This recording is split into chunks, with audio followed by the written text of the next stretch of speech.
All right. Welcome to World Extermination Radio. Splatterhouse and 40 ounce united again. Yo. Yeah, man, it's good to hear from you again. I hope I've been like, I don't know if you know this, but I've done like almost 20 episodes without you. I hope that's okay. Holy shit. No, it's cool, man. I've been like, I kind of unfortunately, like at this point in my life, I've been super busy with school and just work and just a bunch of other crap. I just recently, actually, I just moved twice. This is my third place I've been living in a month because my lease ended on my last house and I had to wait about 3 weeks before I could move into this place I'm at permanently. So I stayed with a friend. So I had to move twice this month, and it's just been kind of hectic. But I'm kind of finally getting settled in. Oh, that's good. Yeah, it's not really fair for you because I'm having like probably the most steady point in my life right now. Anyway, I'm also here today with Megalyth. I just wanted to make sure I didn't want to like gloss over that. I'm here today with Megalyth, the guy who embraces change, the guy with the avatar from the bird guy from the regular show. Mordecai or Rigby? Mordecai, actually. Mordecai. Yeah, dude. Yeah, that's my avatar. I actually, it was pretty recently. The show was like 7 seasons deep when I found it, or 6 seasons, and I got addicted to it. And I don't know. I just like the character Mordecai. Like, as far as a cartoon goes, like I guess I can kind of identify with his awkwardness with Margaret, and like I said, I have the same hair. Like it does that by itself, and I don't have to put any gel in it or anything. It's the hair I always wanted, and over the years, it just kind of trained itself into, just from little stylings here and there, and it just kind of does that by itself, which is pretty cool. I have this big wave thing going on.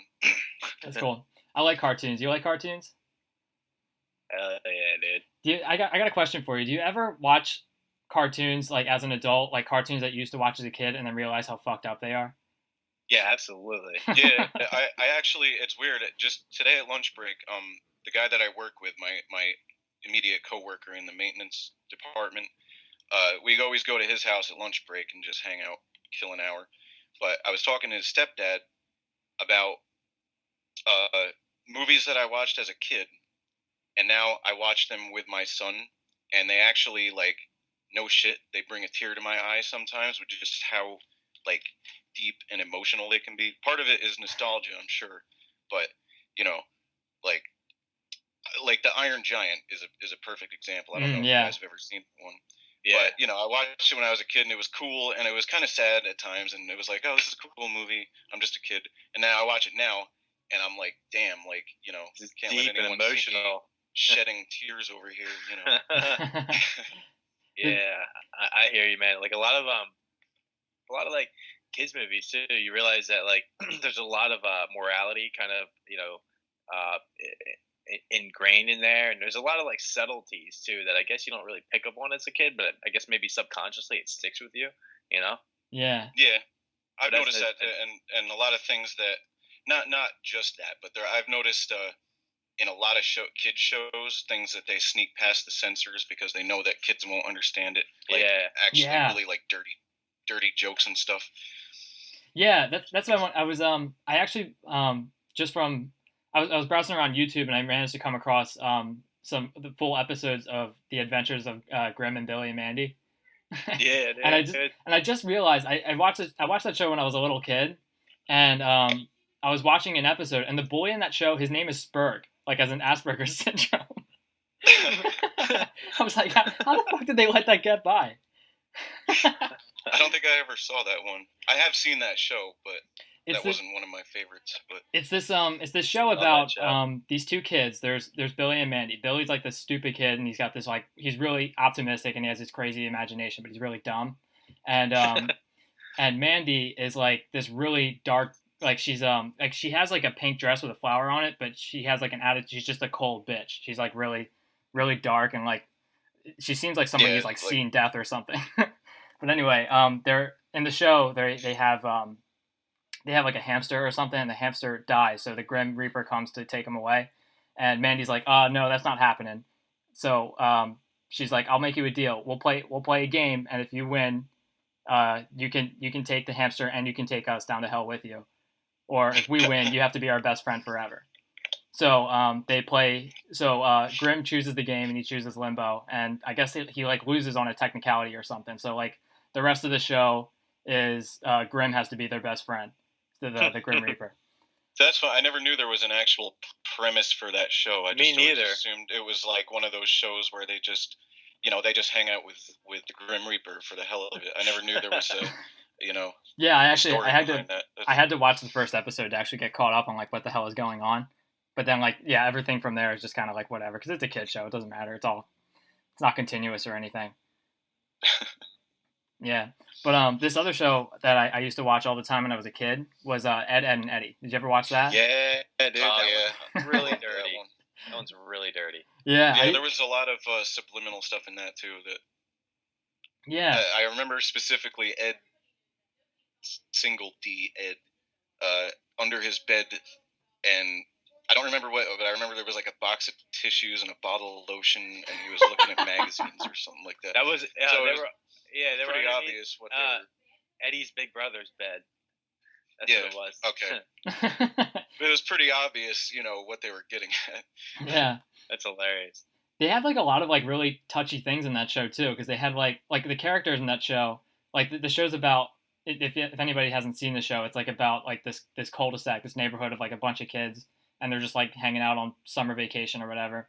And there's no parents in the show. I don't know why, but all these kids are hanging out, and there's just like a really diverse set of kids. There's Jimmy, for example, who's this kid with like this crazy like retainer headgear type thing, and he's like super sensitive, and like he only plays with dolls and he only hangs out with girls, and he's like terrified of like sports and stuff. And then there's like there's a kid like Johnny who has like this imaginary friend who's a piece of wood. That's just like a weird premise, but like you don't really think of it when you're a kid, but like when you see it as an adult, they're like making fun of like these like weird conditions that some kids have. That's great. And like mental conditions. And like Rolf, who's like this weird amalgam of like all these different cultures, like nobody knows where he's from, but he's just like he's very like traditional and stuff. It's crazy. I think he's supposed to be from India or something. I don't know. Like there's some things that like make him look like he's from like Switzerland or like Germany, and like I don't know. He does all sorts of shit. What do you want with the son of a shepherd? Isn't that what he always said? Yeah. Yeah. What is this you're playing in this demo here? That's Valiant. Valiant. I think I played that. Yeah, it's pretty sweet. I actually don't have the stream open. I'm afraid that it will lag my connection down, but let me open it just so I know what the hell. It might. It's not that much to talk about. I have like these demos that just run in the background while we're streaming, just so people have something to look at while we're talking. Yeah, that's pretty much. Yeah, I always usually watch them, and I keep an eye on chat too. You know what I mean? And kind of like respond to people who type. It's usually only Jaws in space, but yeah. Well, yeah. Twitch. The last couple times I went on Twitch, it seemed to be okay. When Twitch first existed, it ran blazingly fast, and then out of nowhere, it got so stupidly slow that I could not watch live streams at all. Yeah, it's really chunky, isn't it? I don't know what it is. It seems like it. I've never had problems with it. It depends on the streamer too. Like certain streams, like will be, kind of shit.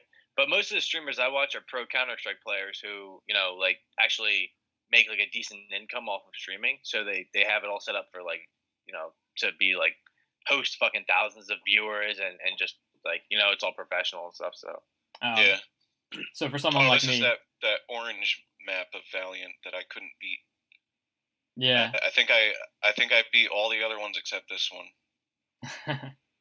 Sometimes I can do slaughter maps. I think this one was kind of slaughtery, but yeah. It depends. Yeah, I used to be also a lot better at Doom than I am now. Mostly just because I don't have as much time to play games anymore. Yeah. But when I sit down to a game now, I'm like, do I really want to pick ultra-violence? Am I going to get my ass kicked? Or should I tone it down a little bit? You never know, and especially because ultraviolence nowadays, like everybody has said, and a lot of people now are of the mindset that you pick ultraviolence if you're awesome at Doom, and everybody picks ultraviolence, and then they complain about how hard it is, which I can kind of understand. If somebody makes a set like Ancient Aliens, I played Ancient Aliens. It was several months ago. I picked UV. And the first monster you see is a cyber demon. I was like, really? All right. Absolutely. Now I knew what I was getting into right off the bat. So I was like, all right, let me tone this down a little bit because I'm just gonna get stomped all over the place. and I'm kind of a save scummer nowadays too. Absolutely. Just because the whole like not having time to slog through gigantic maps anymore. Yeah. But I give it the college try every time. Yeah, Valiant especially is a really tough one. The one that I was just on that stream was Valiant Vaccinated Edition, which is the one without the weapon mods and the new monsters and stuff. So it's actually toned down quite a bit. So it's a lot easier to do than the official version, which has like new weapons and monsters and stuff. Oh wait, was that Valiant or Vanguard? It was Valiant. Just now. It was Valiant. I was thinking of Vanguard. Vanguard was the one with. It also had a big orange map in it, right? That was really slaughtered. Yeah, it did. All right. Yeah. Okay, I don't think I ever beat that one either, honestly. So let me ask you too. I saw on the stream last night, and here it is again. This WXR HUD you've got going here. That's pretty sick. Yeah, I saw that when I was watching one of the streams with Jimmy. I think. Thought that was pretty neat myself. Yeah, thank you for noticing. Yeah, I just pumped that out like real quick. Well, it wasn't that quick. So it took me like a half hour. Did you just mod that into did you just load that into the WADs as you're playing them? Yeah, I made a separate WAD and then I just load them with the WADs and then it just puts the status bar on top of it and it just says World Extermination Radio. You play without you always play without the HUD anyway, don't you?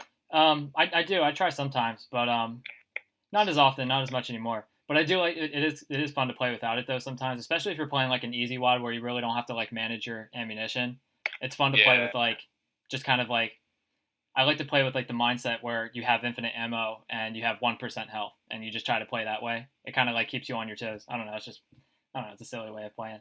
But yeah, it's one of my things. I guess that's kind of how you have to play. I think I tried turning off the HUD once and it's so hard to keep track of how much damage I've taken and I play with the minimized HUD where it doesn't have the face. It just has the numbers off in the corner.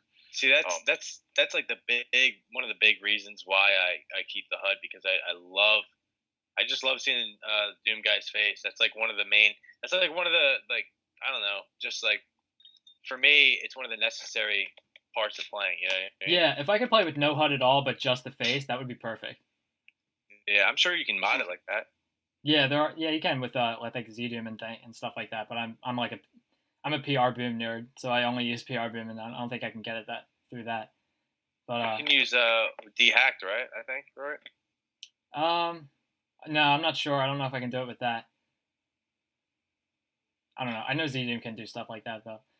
I don't know why. There's some things that Z-Doom can do that I really like, but like I don't know. Like I just had this conversation with the last guy I had on the show, Baul, where he was talking a bit about like Z-Doom and stuff, and like he said something about how like people don't like to use Z-Doom because it feels dirty, like it doesn't feel like the true experience, and I was like, wow, that's exactly right.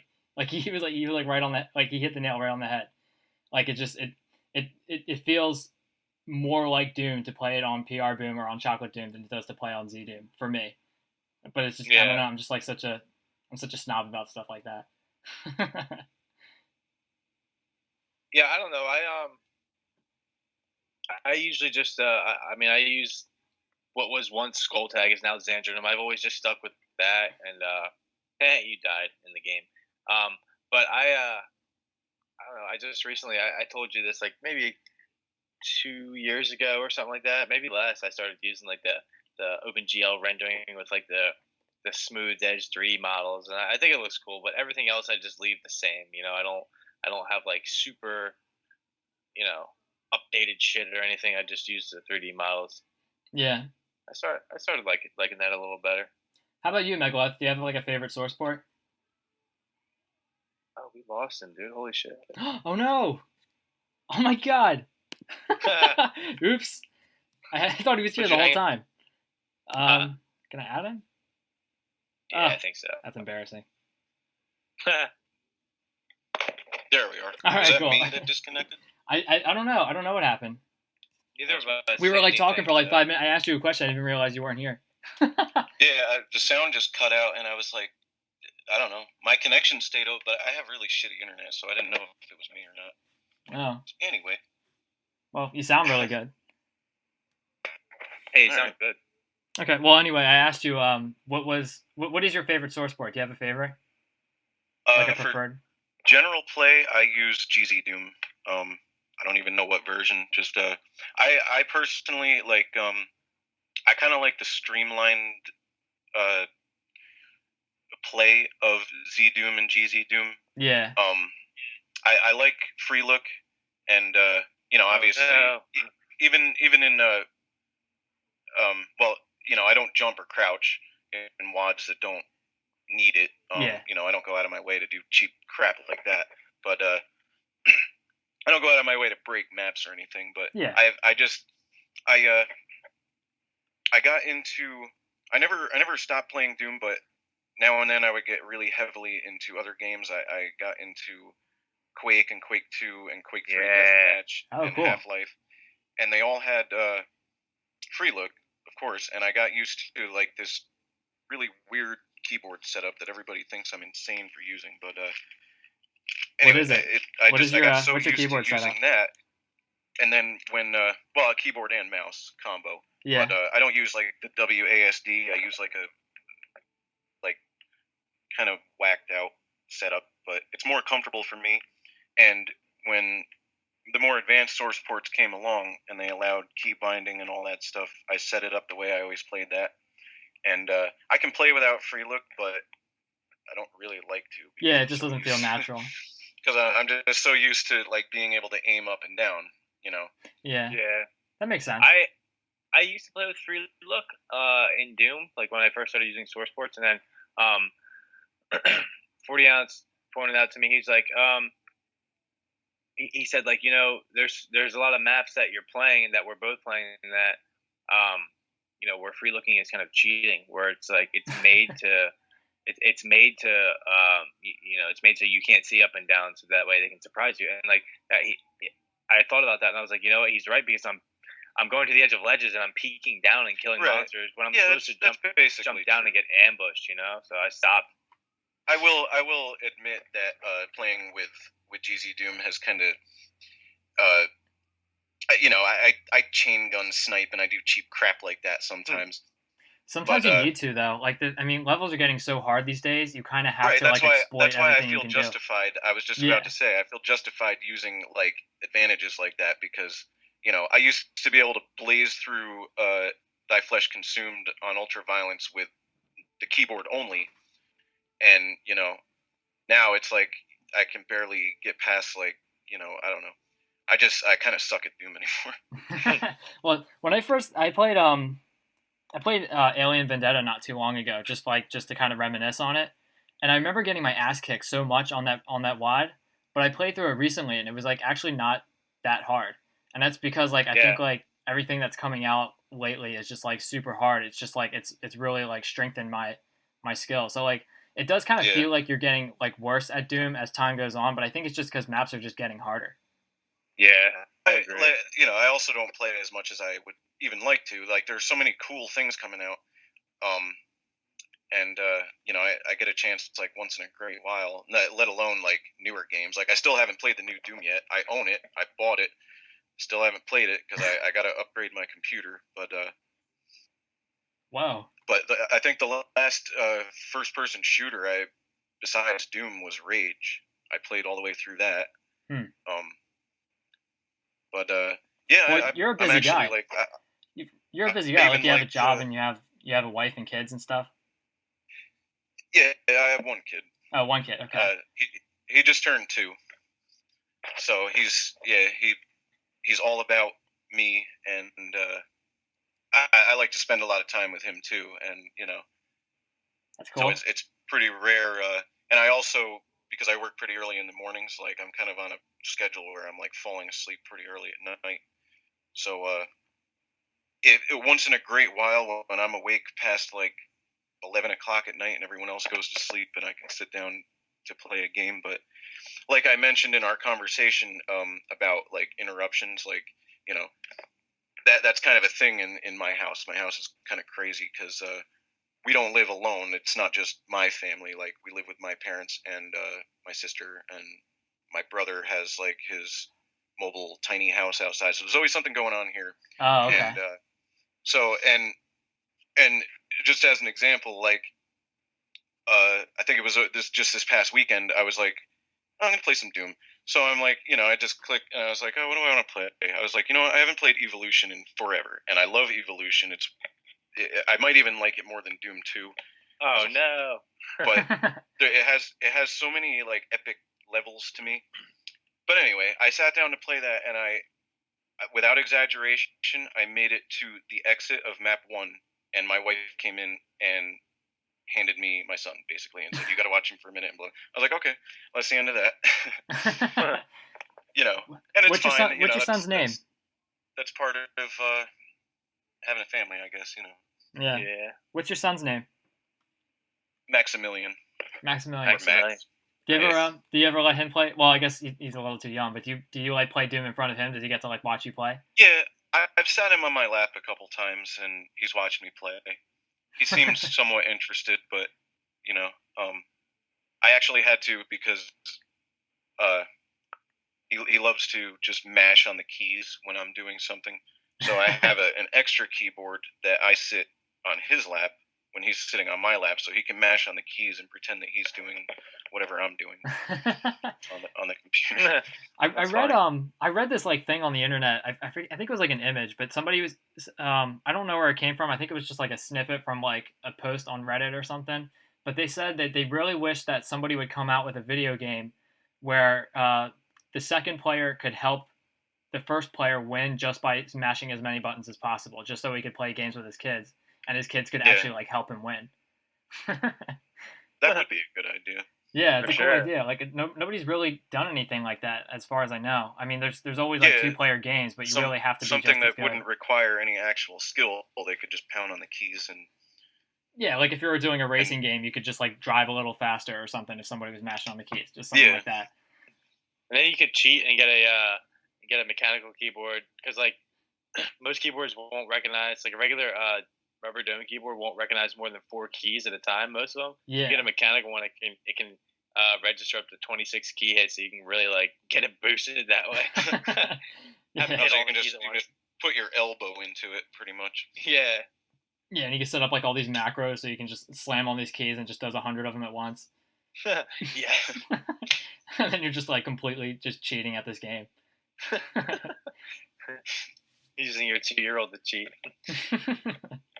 Well, at least I'd be contributing. It reminds me of when I was a kid. One of my mom's friends would come over, and she had a son who was probably like 5 years younger than me. And to be honest, he was kind of annoying. And I had a Sega Genesis, and I played Sonic the Hedgehog all the time. And I think it was Sonic 3. Or Sonic 2 or 3. I know you could play as Tails with both of them, but yeah. So I would either let him play as Tails because he couldn't die and screw everything up, or I would give him the second controller and I would just play single player, so I wouldn't have the distraction of Tails jumping all over the screen.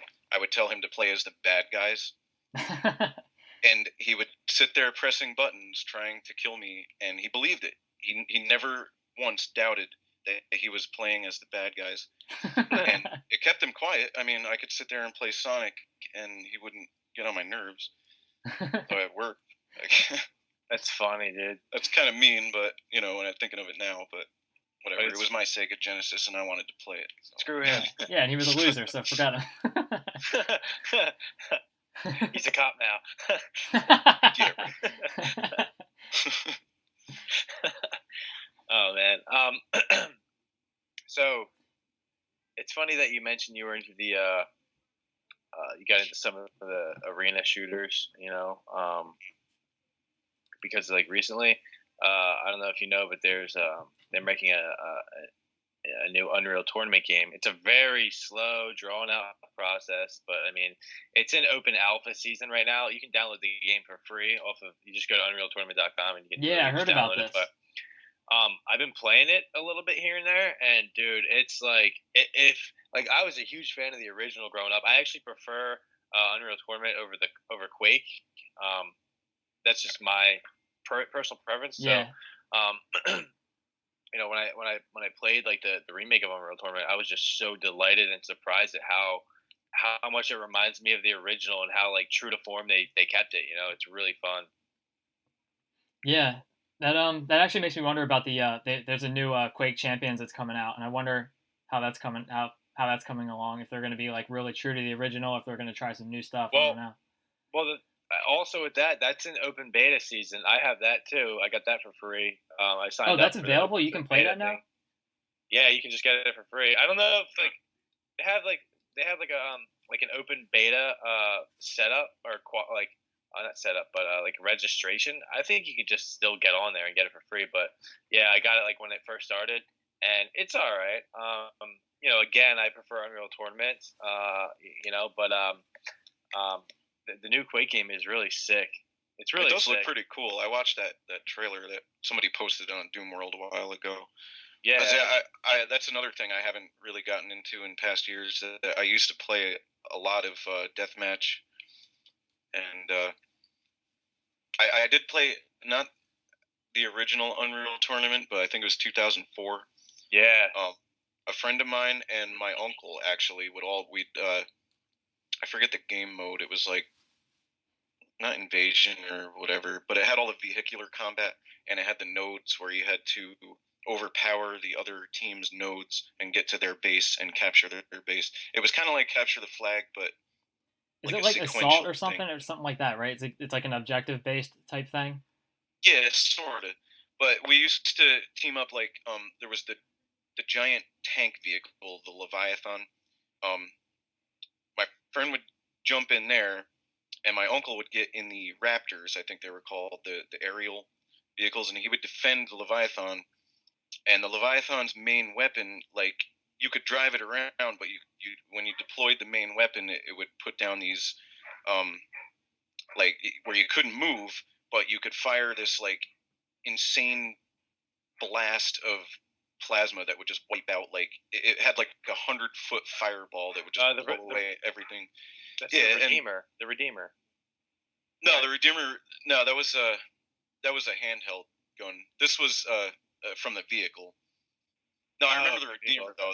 The mini nukes. That was in like the regular deathmatch. The Redeemer. Yeah, that's like Doom's version, or that's like the Unreal's version of the BFG 9000. Basically. Yeah. And the Leviathan is like the BFG 9000 of vehicles. So he would just sit there and he would blast away at the enemy team, and they would get up in the Raptors and try to take out the Leviathan, but my uncle would be up in the other Raptor shooting them down. And I used to I would either sometimes jump in the turrets of the Leviathan and just blow plasma all over the place, or stay on the ground and like defend against foot soldiers. But we had a pretty good team going for a while there. I can't remember the name of the game mode for the life of me, but I think for the most part, I played probably more Quake 3 than any other deathmatch game. And that was probably when I was like at the top of my game as far as like first-person shooters. Yeah. There's something about Quake 3 that was just so smooth and fluid and fast. Yeah. And it was, I dare I say, perfectly balanced. It just had such a, like, you know, when you played it for a long time, like it was an extension of you, and you were just so in the zone with the game that, you know, I would get in like these unstoppable killing sprees, and like I just I haven't played in like that.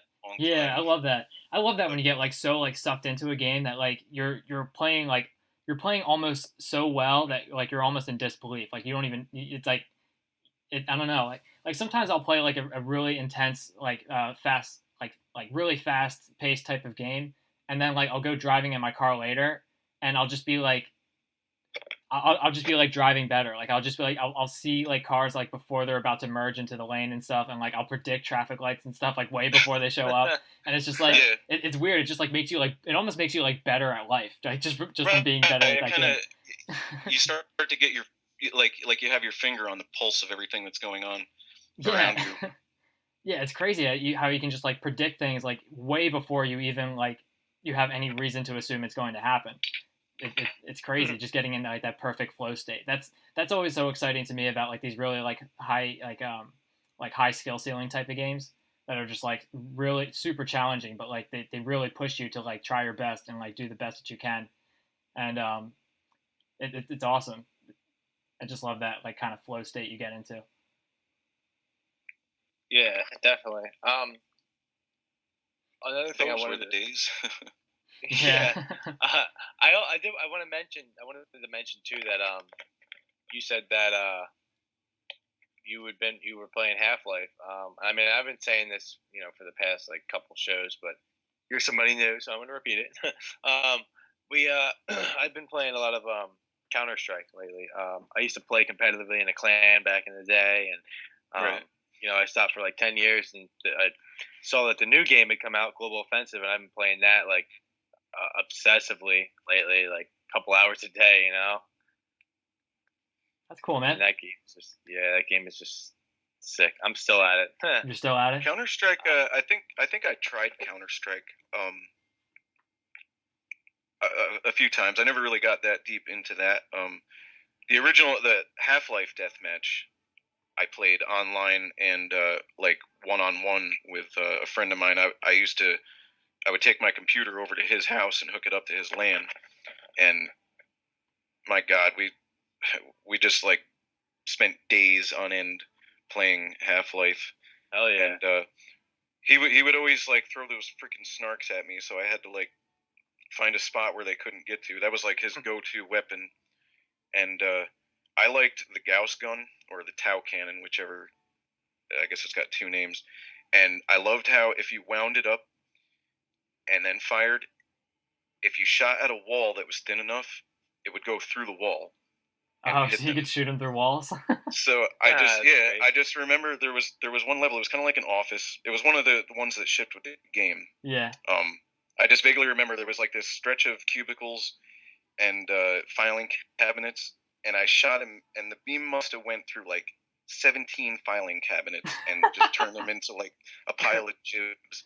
And it was hilarious, like, and I kept doing it to him, like, in all these different levels, like, because he would get into these patterns of like hiding in certain spots, and he would try to snipe me with the crossbow, and I would keep shooting him through walls that I knew were thin enough to let the beam through, and he would get so pissed off, and it was great. That's awesome. What do the snarks do in that game? I can't remember. I remember they just chase you down and just attack you. They're kind of like lost souls, except they don't fly, and you could throw out like 10 at a time, I think. So you just have this little swarm of like these little red beetle-looking things, like alien beetles, just jumping all over you, biting the shit out of you. Oh my God, that sounds awful. Can you kill them? Like that? But I mean, But they're tiny. When and they're jumping all over the place, so they're kind of hard to hit. Oh my God, when you have a bunch of them after you, your best option is to run away and try to get somewhere high that they can't climb to, which, what's his name? Gordon Freeman doesn't always move that quick, so sometimes you can't get away.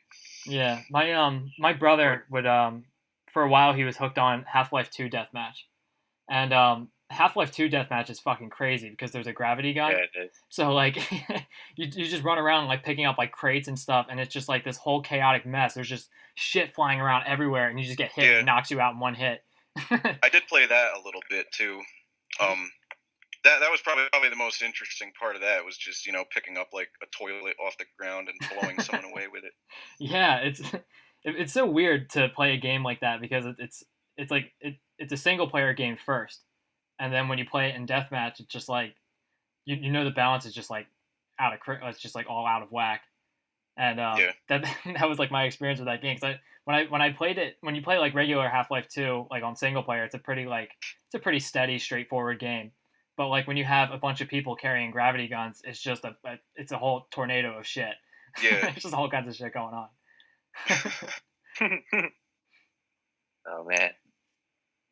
It was fun to play with the physics in that game too, and right off the bat they give you chances to mess around with it. Like I think in the very first level there's like the seesaw and like a bunch of stuff, and I would stack stuff on one side of the seesaw, and then I put like a milk crate on the other side, and I was dropping things into the milk crate to see how many things it would take to tip the seesaw to the other side, and it was pretty cool. Like it was pretty accurate, really, for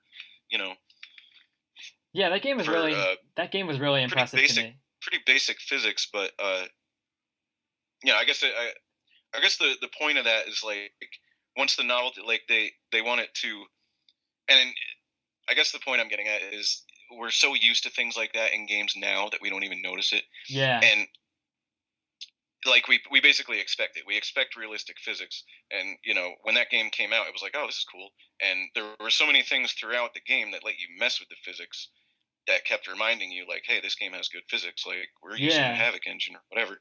And now we just expect it. And I think a lot of aspects of game design have fallen into that same, like, I've played a lot of, first-person shooters up until, like I said, Rage, I think, was the latest one that I played. And the level design, like, the actual design of the locations, like, is insane, the detail that they put in these things. And the realization that most people are just blowing through the game and not even noticing this stuff because they expect it. Somebody sat there and slaved away building this world for you to play in. And I used to when I first got into mapping, and even before that, like I was making levels for Jumpman or Jetpack, the game Jetpack. I made levels for that. That was one of the first. And I always, when I was a kid, I was like, wow, this is awesome. I want to make levels for a living. And up until, probably even like the Quake 2 and Quake 3 era, it was basically, a guy sits down and he designs a whole level. Or you might have somebody else making like 3D models or something. But nowadays it's like, it's like you design the basic brushwork and then you pass it off to someone else, and then they put in their details and pass it to the next guy. And that's kind of how it has to be, I guess, because of how complex they are. Yeah, it kind of loses that individuality of one person designing an entire level from the ground up. So I kind of lost interest in, I for a while, like I broke open the Doom 3 engine, and I spent like a week just learning the ins and outs of that. And I had designed 3D levels before in like Quake 2 and Quake 3, I think. But it took me, I made a hallway with doors at either end, and it had like just a 90-degree bend and windows looking out into like a Marsscape. And I considered it to be about on the level of detail of what Doom 3 had in the full game. And it took me 10 hours, I think, to make one hallway. Holy Christ. So I could see like an entire, like, and I don't know if you ever played Doom 3, but some of those levels are gigantic. Yes. I could see it taking one person like 6 months to make one of those levels like by themselves.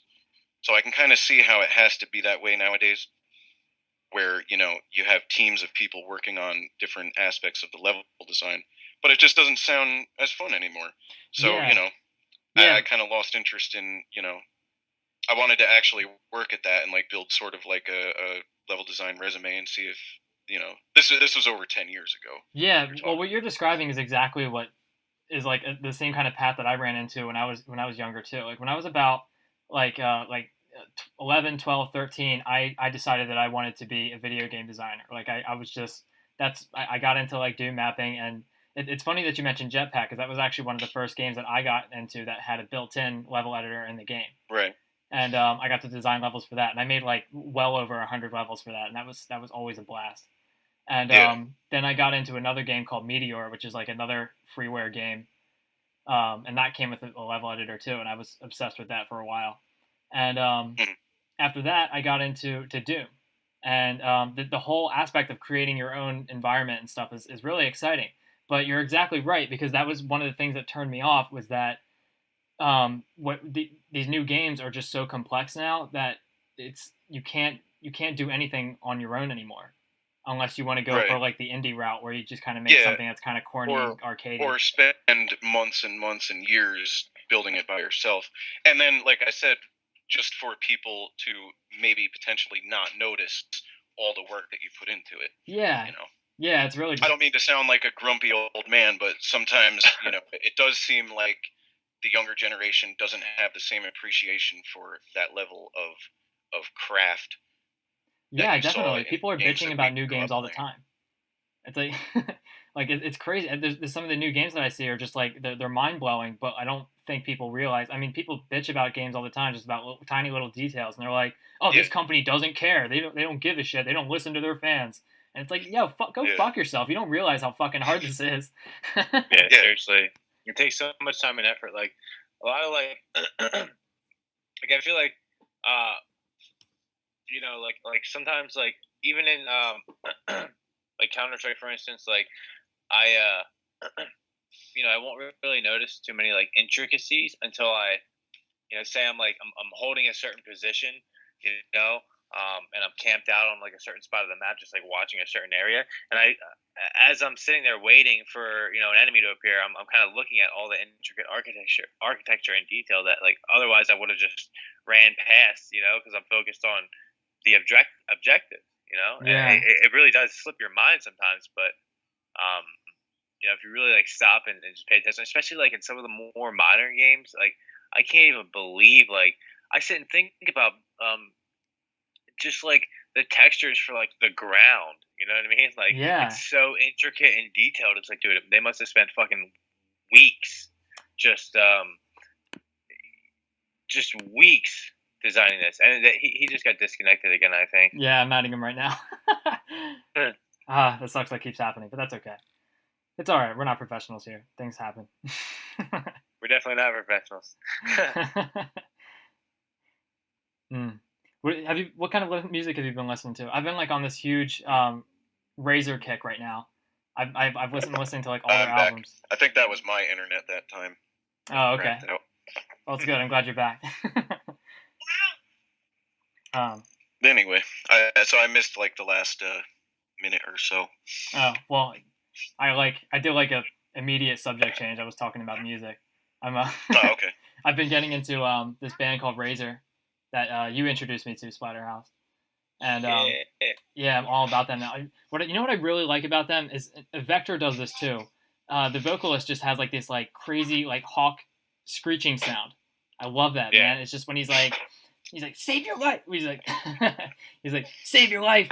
Hide your wife. I don't know, but he does like a crazy like I don't know. It's that screeching noise. It just gives me it makes me cringe so good. I love it. Yeah, dude. Yeah, that's the dude from Cattle Decapitation does that too. Yeah. Oh yeah. He does that. Like, I love that kind of stuff. High pitched shrieking that like I can't even imitate without like blowing my voice out. I can do low end stuff, all right, but I've never really been able to do the high end shit. Yeah, my voice is shot because I smoke too. If I were to give up smoking, my voice would be pretty good.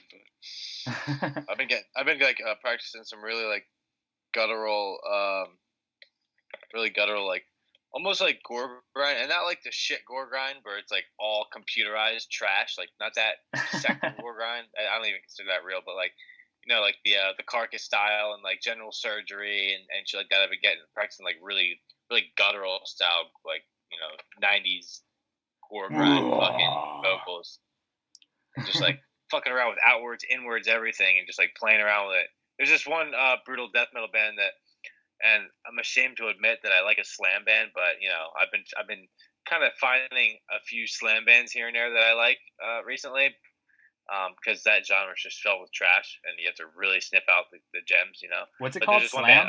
Slam is the genre? Slam. The genre's called slam. It's like really slow and kind of gay, but like there's a couple bands and albums that are good. There's this one band called Abominable Putridity. I've heard of them. That's weird. Yeah, I have a friend who listens to all those really underground. That's funny. I've actually heard of that. I'm not really like like I don't really know all the different genres, and like I don't know the basics of stuff. To me, it's like it's all metal. Like I could tell you, like obviously I can pick out death metal and all like the grindcore. Right, death metal, grindcore, deathcore, metalcore, like the basics. But no, that's just funny that because he would always come down. Like we used to be in a band, probably 15 years ago at least, and he was always into that stuff. And bands with the most ridiculous names, like Abominable Putridity and like Cattle Decapitation, I actually heard of from him years ago, but I never listened to that until recently. I was never really into that kind of metal, but as I got older, I liked heavier. It grew on you. Metal. Yeah, for sure. And I still listen to a lot of the stuff that I used to, like I don't listen to just metal either. I listen to anything that sounds cool to me is Yeah, literally anything. Like I've actually been opening up to a couple Japanese new genres. pop music, like whatever. Like if it sounds good to me, I'll listen to it. Yeah, absolutely. I have a friend just who because I think that I had so much experience with music, writing music, and playing music, and just listening to and growing up with so many different kinds of music that anything from like video game soundtracks to like orchestra, like whatever. Yeah. So, when I first got into metal, I was actually because I kind of grew up somewhat sheltered, I guess you could say. So, when I first I heard that kind of stuff, like it was kind of like scary to me, and I think it was only just like I think it was like Korn or something that nowadays like is like easy listening compared to some of the stuff I listen to now. And and then from there, like I listened to Slipknot, and I think the first time I heard Slipknot, I was just like, this is too wild for me. And then like a couple years later, I was like, wow, this is awesome.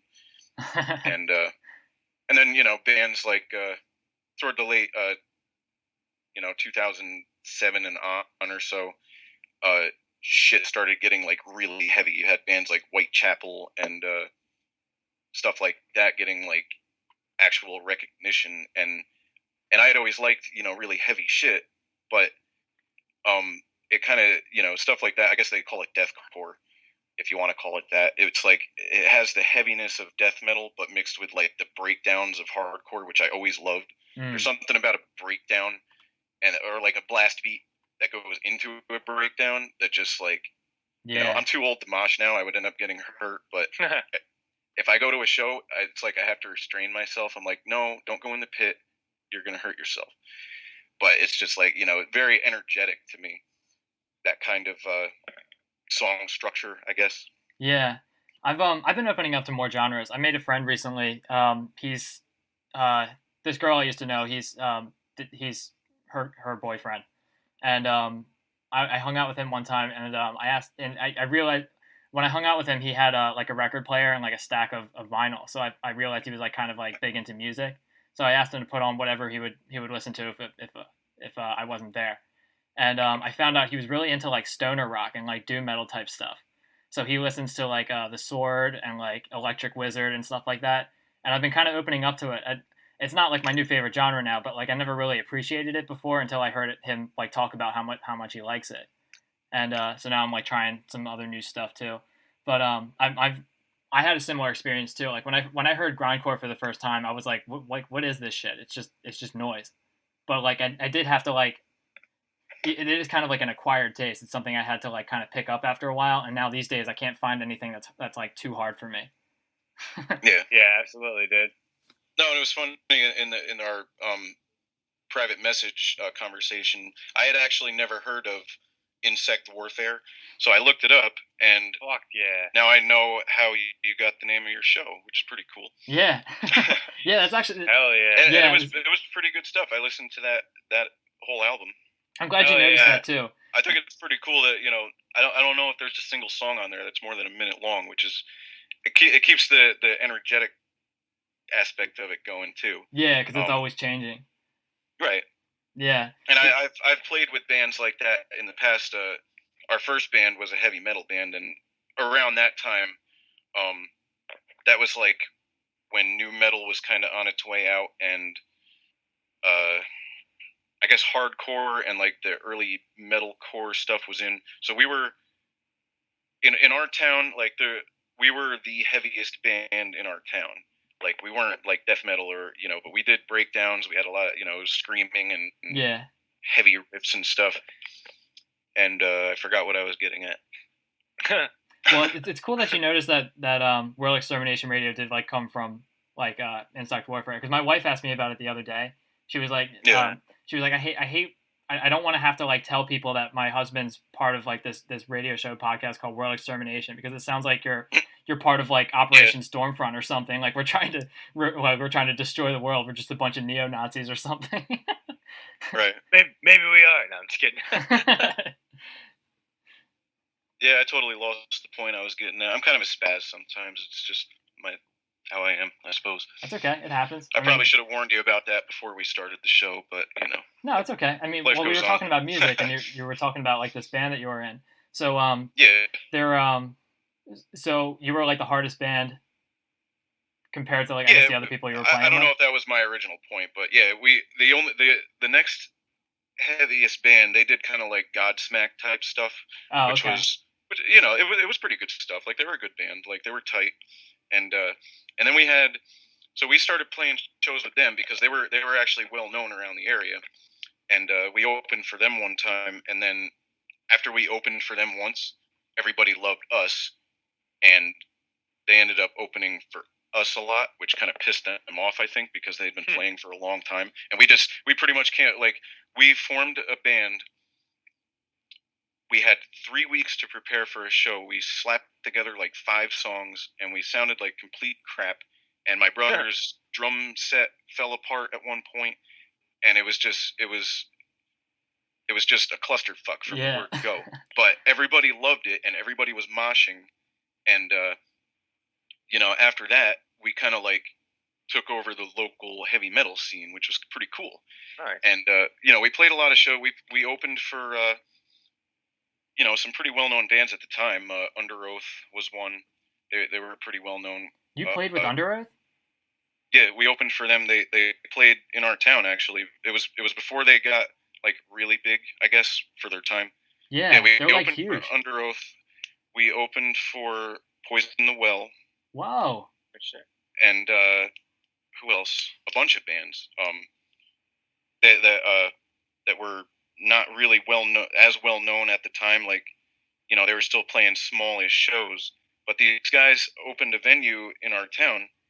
It used to be a bank, and they turned it into a venue, and they built a bar and a stage, and they called it the Vault. And that was where we played most of the time. And and it was, we knew the sound guy, and he managed all the booking and stuff, so we could basically play there every weekend if we wanted to. We could open up for everybody, and he had a band too, so sometimes he would play, and it was a good time. And that's awesome. I had no idea. I have friends that like I remember like in high school and middle school, like people wearing Poison the Well t-shirts and Under Oath hoodies and stuff like that. That's pretty amazing. You got to play with them. Yeah, it's great. Yeah, and at the time, I still love Poison the Well. Not so much.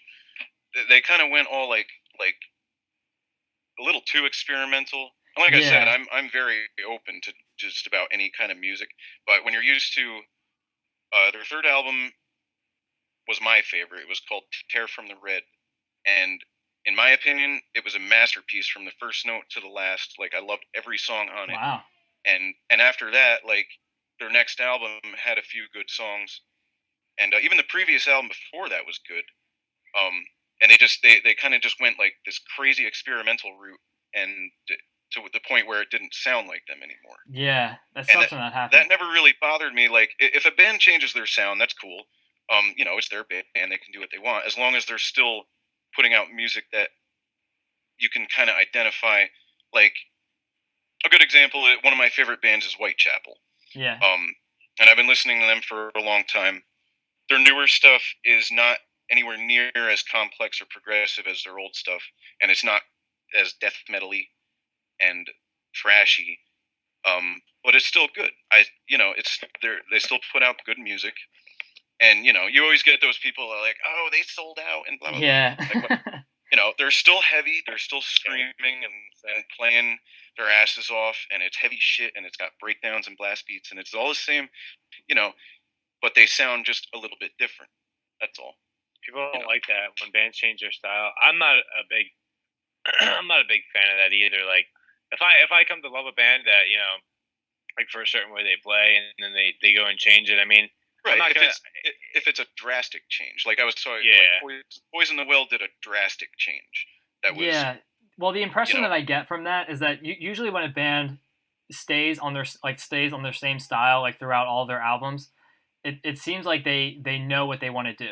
So like when bands change styles, it seems like they're not like confident in what they're doing, and they're like trying to appeal to more people, and it's just it seems kind of like they're not being true to themselves. They're not doing what they want to do. They're just kind of like they're not sure what they want to do, so they're just trying different things, and that's that. Yeah, and a lot of times they are just testing the waters.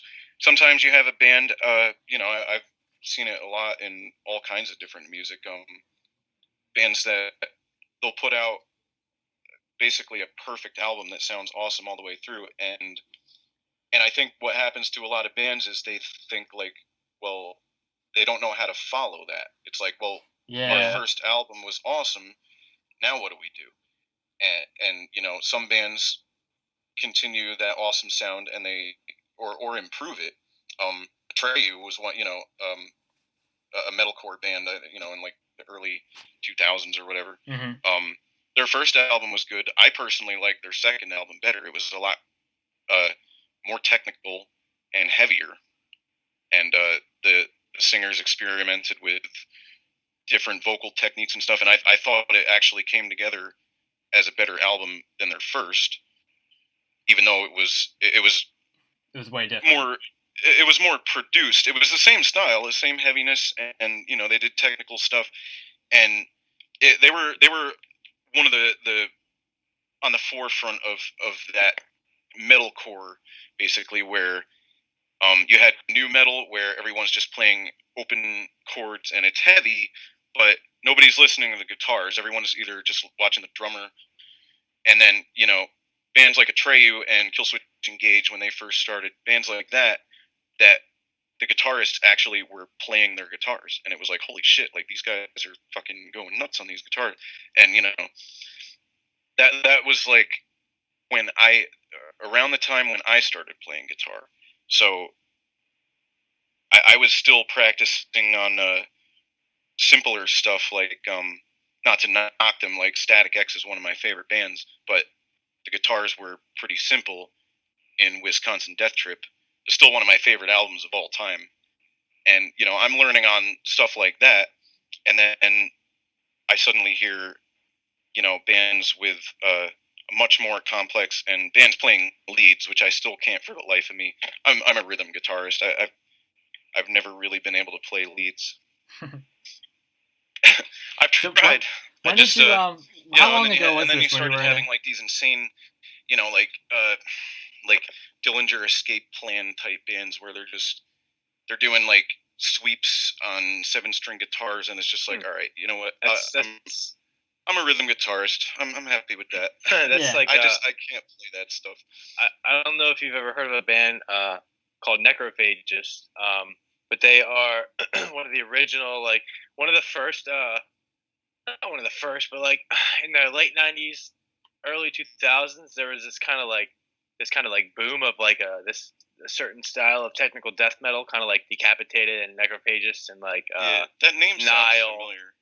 Yeah, I've heard of Nile. Yeah, like, but Necrophagists, like the guy, his first name's Muhammad. I forget his last name, but the first album, which is they only have 2 albums, but the first album he did completely solo, which is a lot better, I think. And the guy is like the best guitarist I've ever heard. Like, not just because of his technical skill, which his technical skill and his technicality that he puts into the music is insane, but like also because of like the creativity that's behind like the structure of the songs. You know what I mean? Like, he is, in my opinion, like probably the most talented and creative person to ever pick up a guitar, and like he just does all that shit, like crazy sweeps, and like his songs are like incredibly complex and hard to play. Like, even if they don't sound like it at first, like they're just crazy. So that's definitely along those lines.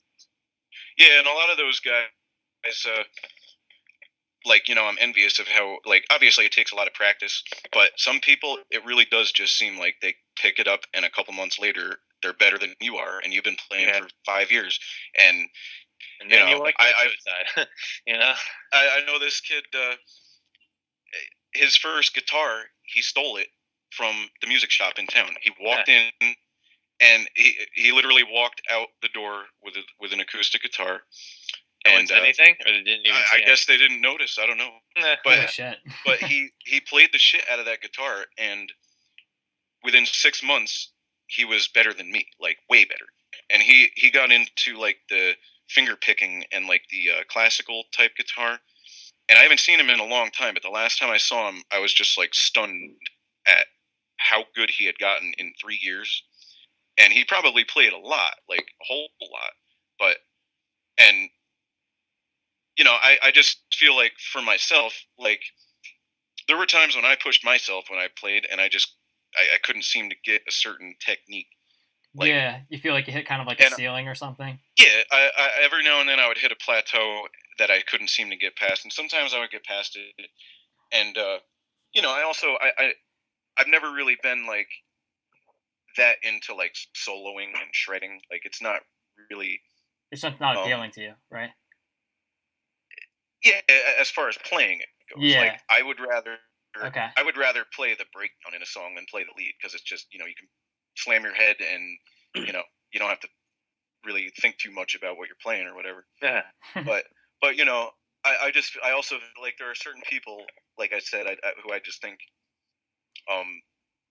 maybe just have a natural affinity for being able you look at well, that's definitely true. I mean, I fucking suck with music. I'm a retard. I'm a musical retard. Leaders, Tosin Abasi or whatever his name is.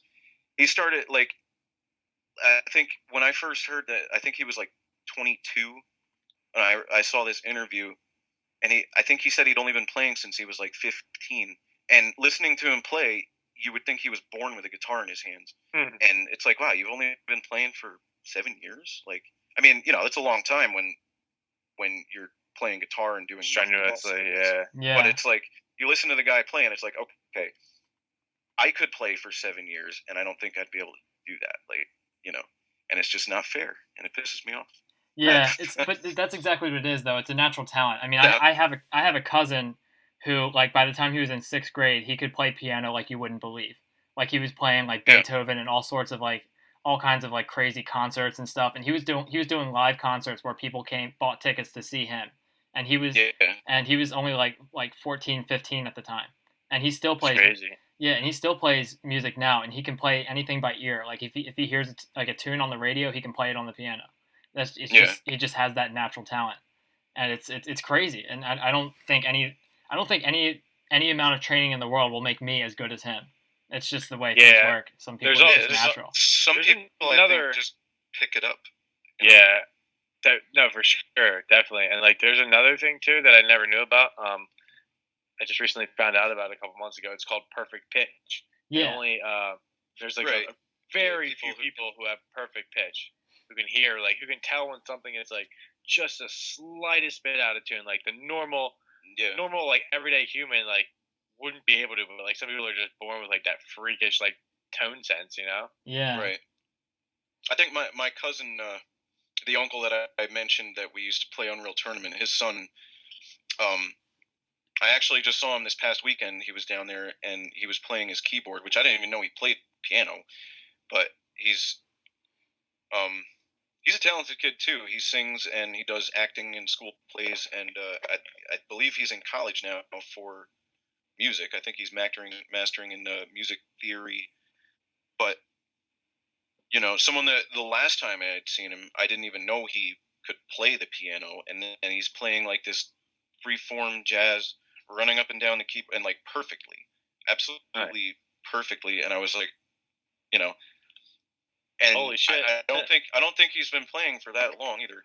And I think my mom might have said something about him having perfect pitch, where you could almost before you hit the key, he can tell you what note it is. It's like he just like as soon as he hears the sound, and you know, you could tell him like almost any structure of song and what key to play it in, and he'll just start playing something like, you know, I I think I have a pretty good understanding of music, but not to that extent. Like I can't Yeah. I can read like guitar tablature, and you know, I can't actually read like real music, sheet music or anything like that. And you know, I can tune a guitar by ear, and you know, I've kind of always been able to,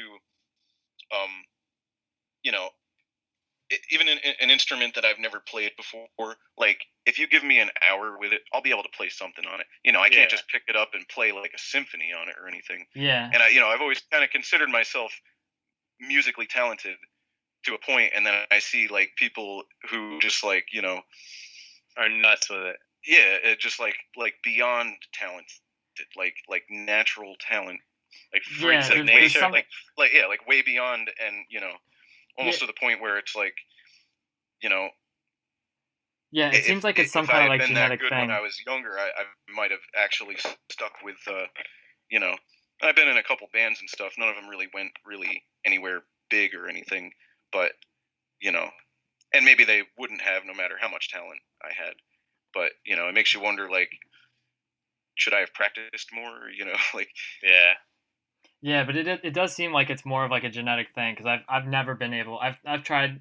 I had a guitar at one point, and I could barely even get started. I'm just like a retard with it. And then I was like, okay, maybe I'll try drums, because that's just banging on something. That can't be that hard. But I couldn't even get into that either. So I was like, I don't even know what to do.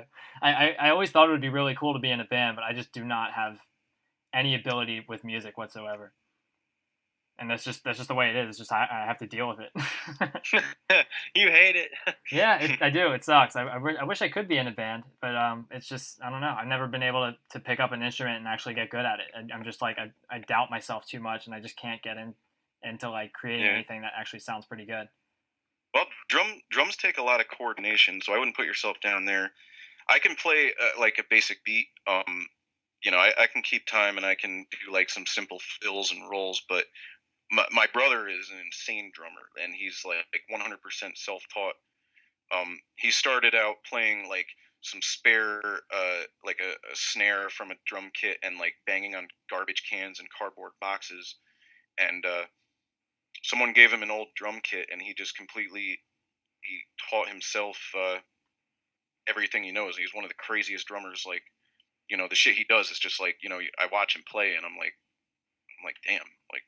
We're the same family. Like, if I was as good at guitar as he is at drums, you know, you guys could dominate the world. But you know, he also played his ass off, and he practiced for years and years. He practiced a lot more than I did. So you know, there is that too. But I think there is an element of natural talent there too. Yeah. Just considering how fast he picked up on it, like from like 14 years old to 16. Like his age, back when, you know, we first started playing. Yeah. In those 2 years, he went from banging on garbage cans to playing, you know, some pretty intense, you know, and pretty complex music that he just picked up by himself. Yeah. And he would sit there and just try it over and over until he got it, you know. And I would do the same thing with guitar, but I don't think I had the same dedication that he did. Do you still play guitar now? I haven't in a while. I actually don't even own a guitar anymore. Oh no! One of these days, I want to get like a 7 or 8 string, because I really love how heavy, especially an 8 string. I just love how heavy they sound with the right setup. And I saw a video. I watch a lot of those like Rob Scallon and Jared Dines. They do a lot of YouTube videos where a lot of them are like joke videos. Like he'll play Slayer on the banjo and stuff like that. But him and this other guy, he did this thing. He did Morse code metal and binary metal, where he called him up, and instead of talking to him, he was playing Morse code on the guitar, like dots and dashes. in in like a riff. And so, he's typing out, he put it in a Morse code translator and translated what he said. But then he did a binary metal where it's 0 and 1, like, open and then first fret 0 1, and he's playing out what he's saying in binary, and it sounded so friggin' awesome. I was just like, holy shit, like, I want one of those guitars. And then they started doing like this dueling back and forth binary metal with an 8-string and a 6-string, and harmonizing the 8-string and the 6-string, and it sounded so fucking heavy. I was like, I want to get an 8-string and a 6-string and do something like that, because it had like the nastiest tone, and I want to just do like some crushing breakdown shit with that. Like, it just sounded so good. So one of these days, when I have some extra money to throw around and I can get a guitar and an amp, I would like to. I would like to play with my brother, because he basically, anytime he gets a chance to jam, he's just by himself. Yeah. What are some bands that have like 8-string guitars in them, or like 7-string guitars? Like, can you name a few that you can think of? Well, pretty much all the deathcore bands used 7 strings. Whitechapel sometimes uses 8-string, I think. Oh, okay. Suicide Silence, that was 7 strings, I think they used. Animals as Leaders, they use 8 strings. 8-string isn't as quite as prolific as 7-string, I don't think. Oh, okay. It's not designed just for the low end heavy. I guess it's got like a higher end also. So it's got more range, I guess, for like the really technical, sweeping and shredding also, as well as being heavier. I think I've actually never held an 8-string guitar, but I've seen videos and people talking about the extra capabilities that you get with the extra strings. And like I'm more interested in the heavier stuff when it comes to guitar playing. But does anything you know about playing guitar kind of like translate to making like midis for Doom, for example? Like making like, are you able to like kind of like, have you ever tried like working with like making music yourself, like on the computer? Well, I've actually written some like techno type stuff on the computer. Oh yeah. As far as guitar playing, I used to play Doom songs and Quake 2 songs on the guitar. Oh yeah. And I made my brother learn a few on the drums too. We can play at Doom's Gate. Nice. And some of the other ones too. A couple from Quake 2 he can play. That's pretty cool. But the guy that did the new Doom soundtrack, Mick Gordon, he uses an 8-string guitar for that soundtrack. Oh, okay. So if you go on YouTube, and my favorite, I haven't listened to the entire soundtrack. I've listened to some of it, and I managed to avoid spoilers pretty well because I haven't played the game yet. But some of his videos do have spoilers because it'll have like gameplay footage. But there's footage of him actually playing the music, and I think my favorite is BFG Division.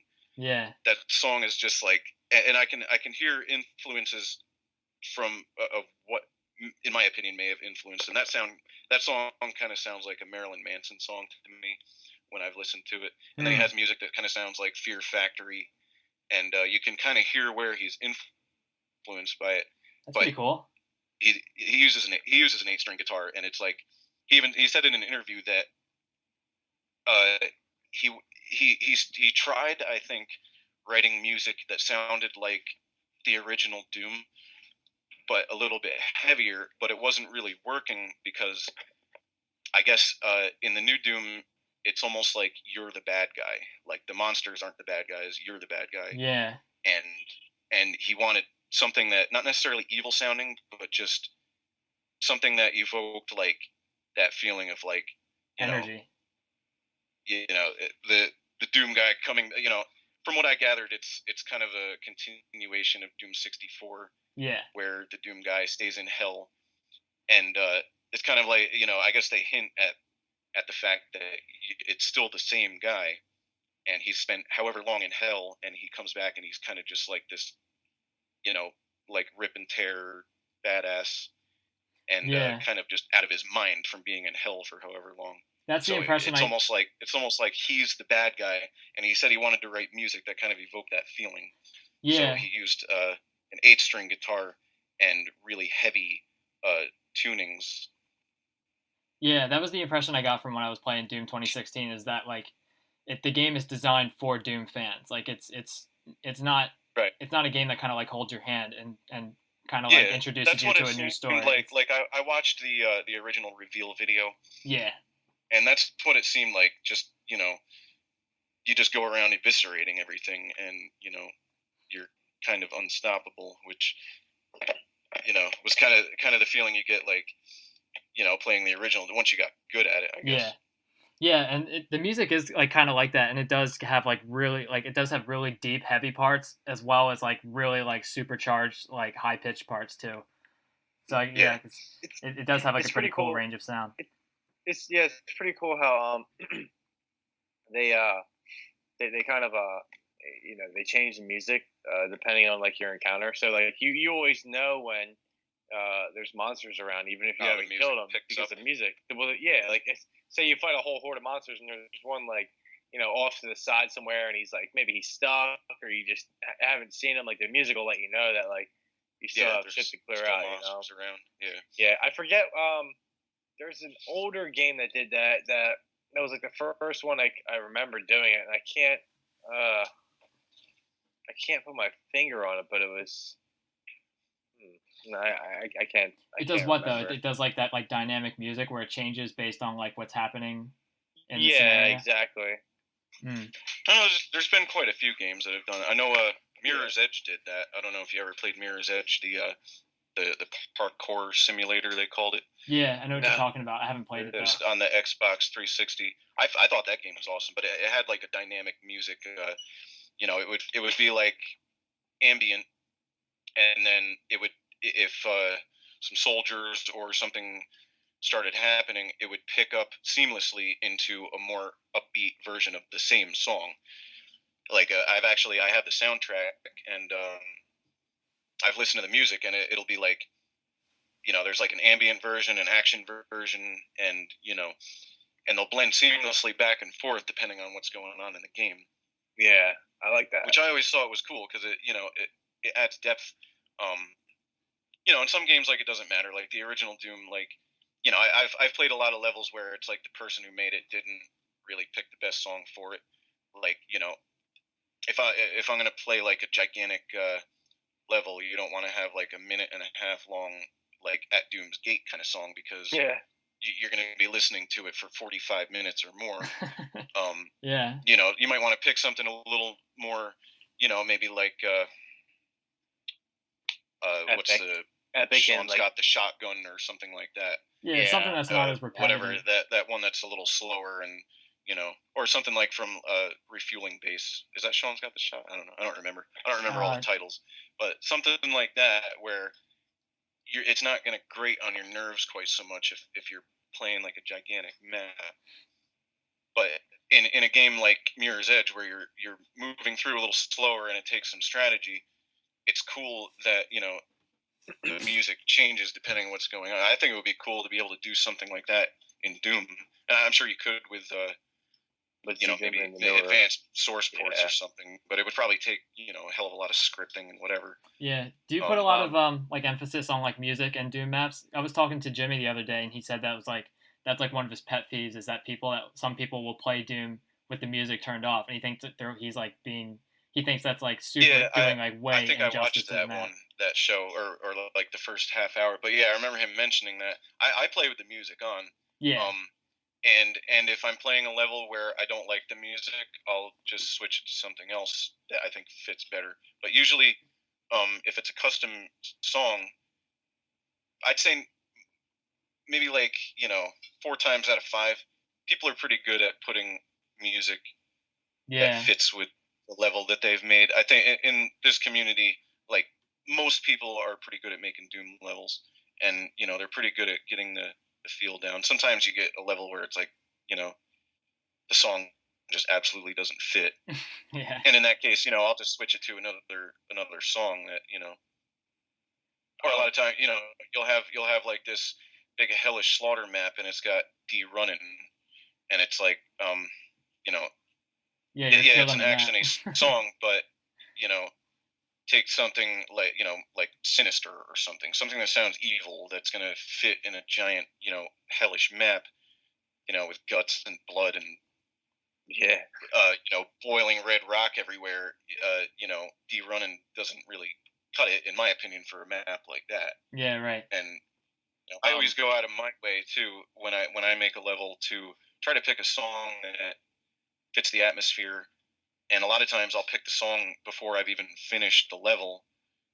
And I've heard people saying too that they'll let the music that they picked influence the map that they're making, or like in Jimmy's case where he writes tons and tons of music.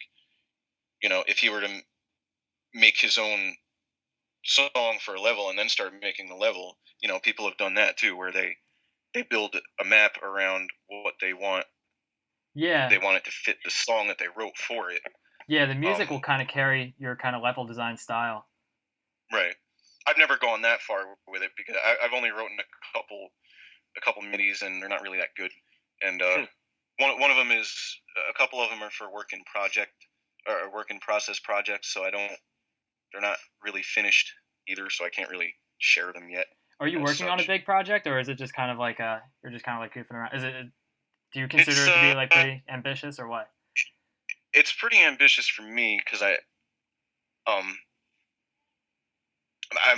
like a really slow mapper, and but sometimes I'll have like gigantic binges where I'll just make like a gigantic map, and then I have to figure out like, okay, what's the path that I'm going to take? Like I'm basically it was about a year ago, I think. I basically finished the map, but it took me almost a year to make the entire thing. On and off. But it's going to be part of. I think I'm going to shoot for like 7 levels. Cool. Or maybe more, only because quite a few of the levels that I have already are like pretty big, and I don't want to have one giant level and then another giant level and then another big one after that. So I think I might space them out. I might go for 11. Space out the big maps with some smaller ones. That's a smart idea. I was actually just about to recommend that.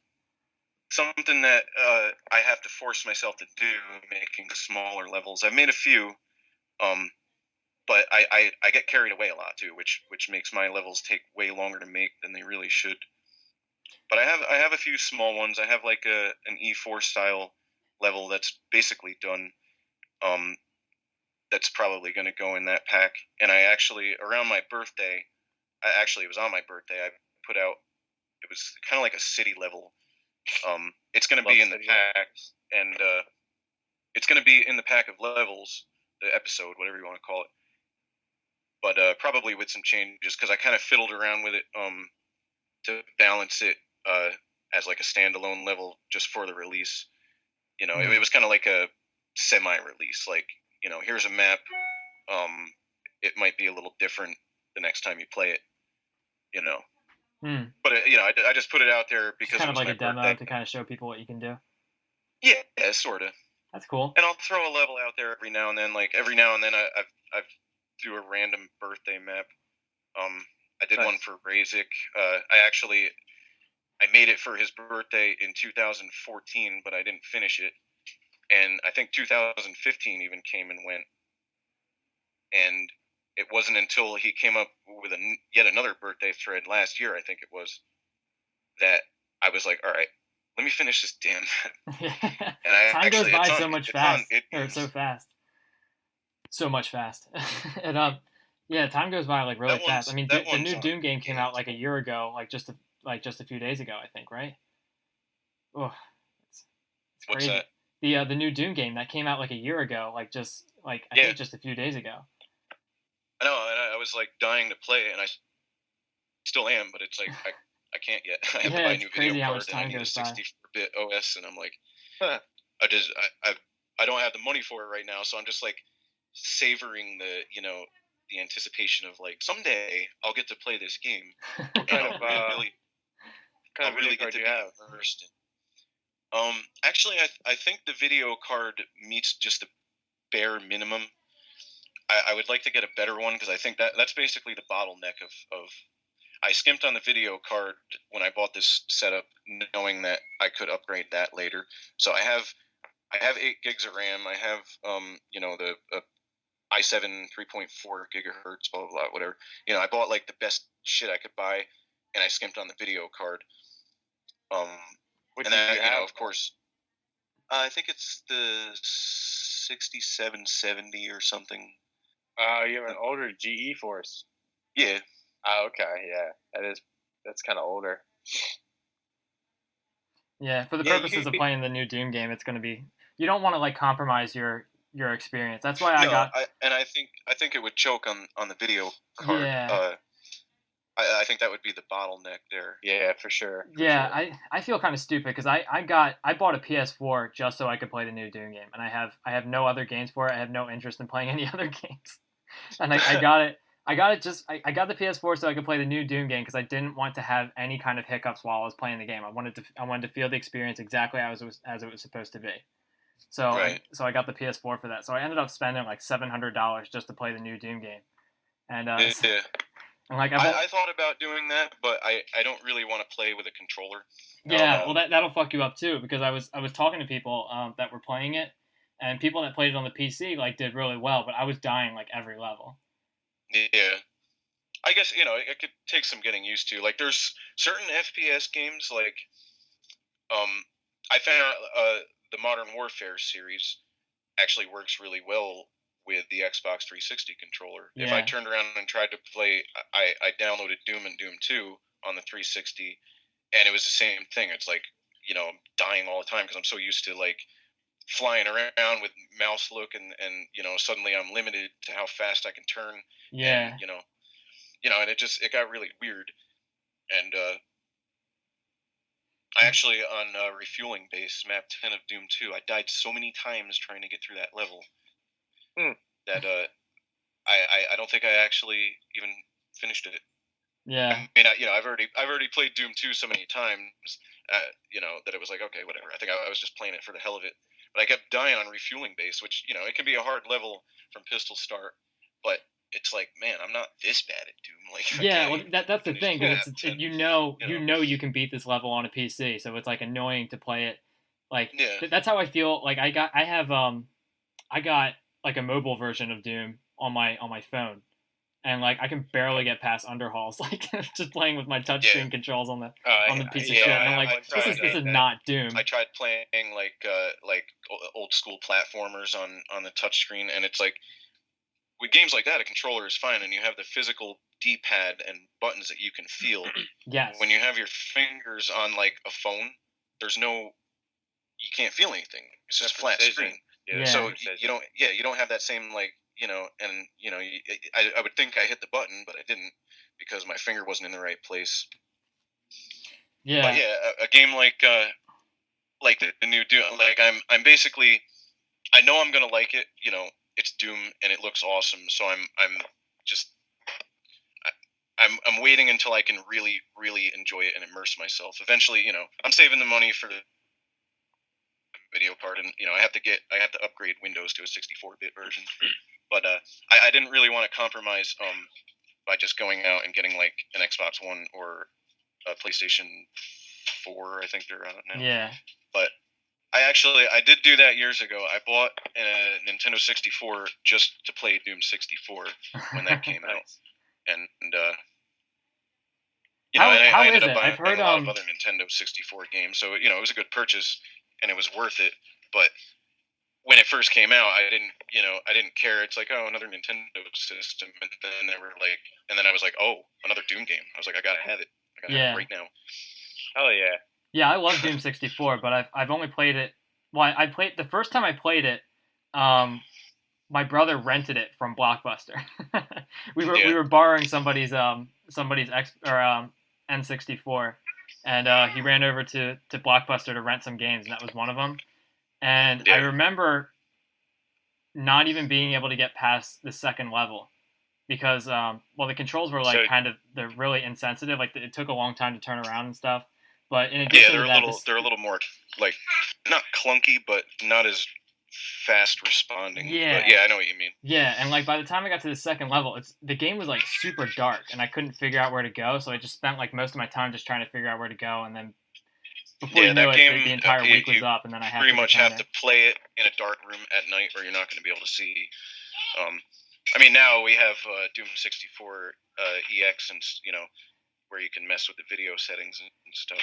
Yeah, and you can play with keyboard and mouse, and you just blow through the whole thing. It's like not that hard. Yeah, that's what I was playing through another playthrough of Doom 64 for the first time in however long. I think I made it to level 21, and I think that was around the time when my son was almost getting ready to be born, so everything kind of went by the wayside.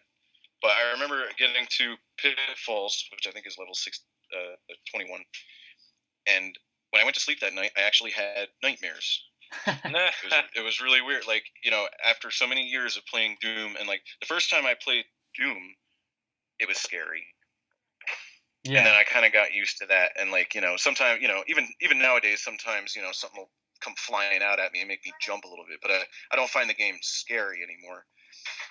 Doom 64 came along, and that was like terrifying to me. Like, and I'm playing it, I think I was like 15. I'm playing it by myself in the dark at night, and it was like, it was like chilling, like the music and the sounds and everything. It was Doom, but it was so much darker and scarier. Creepy. Yeah, and then we had this conversation. And then Doom 3.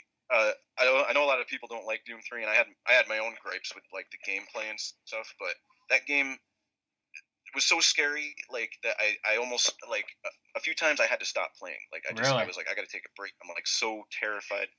Yeah, I have like a really strong suspension of disbelief. And well, that's good, man. When I get into games like that, I get really immersed and like terrified. Like I think I posted recently about I'll pick games up on Steam sales. I picked up this game called Soma. I think it's made by the people who made like the Amnesia games. Yeah, which I also own and I haven't played yet. But I watched the trailer for this game and it was on sale, so I bought it.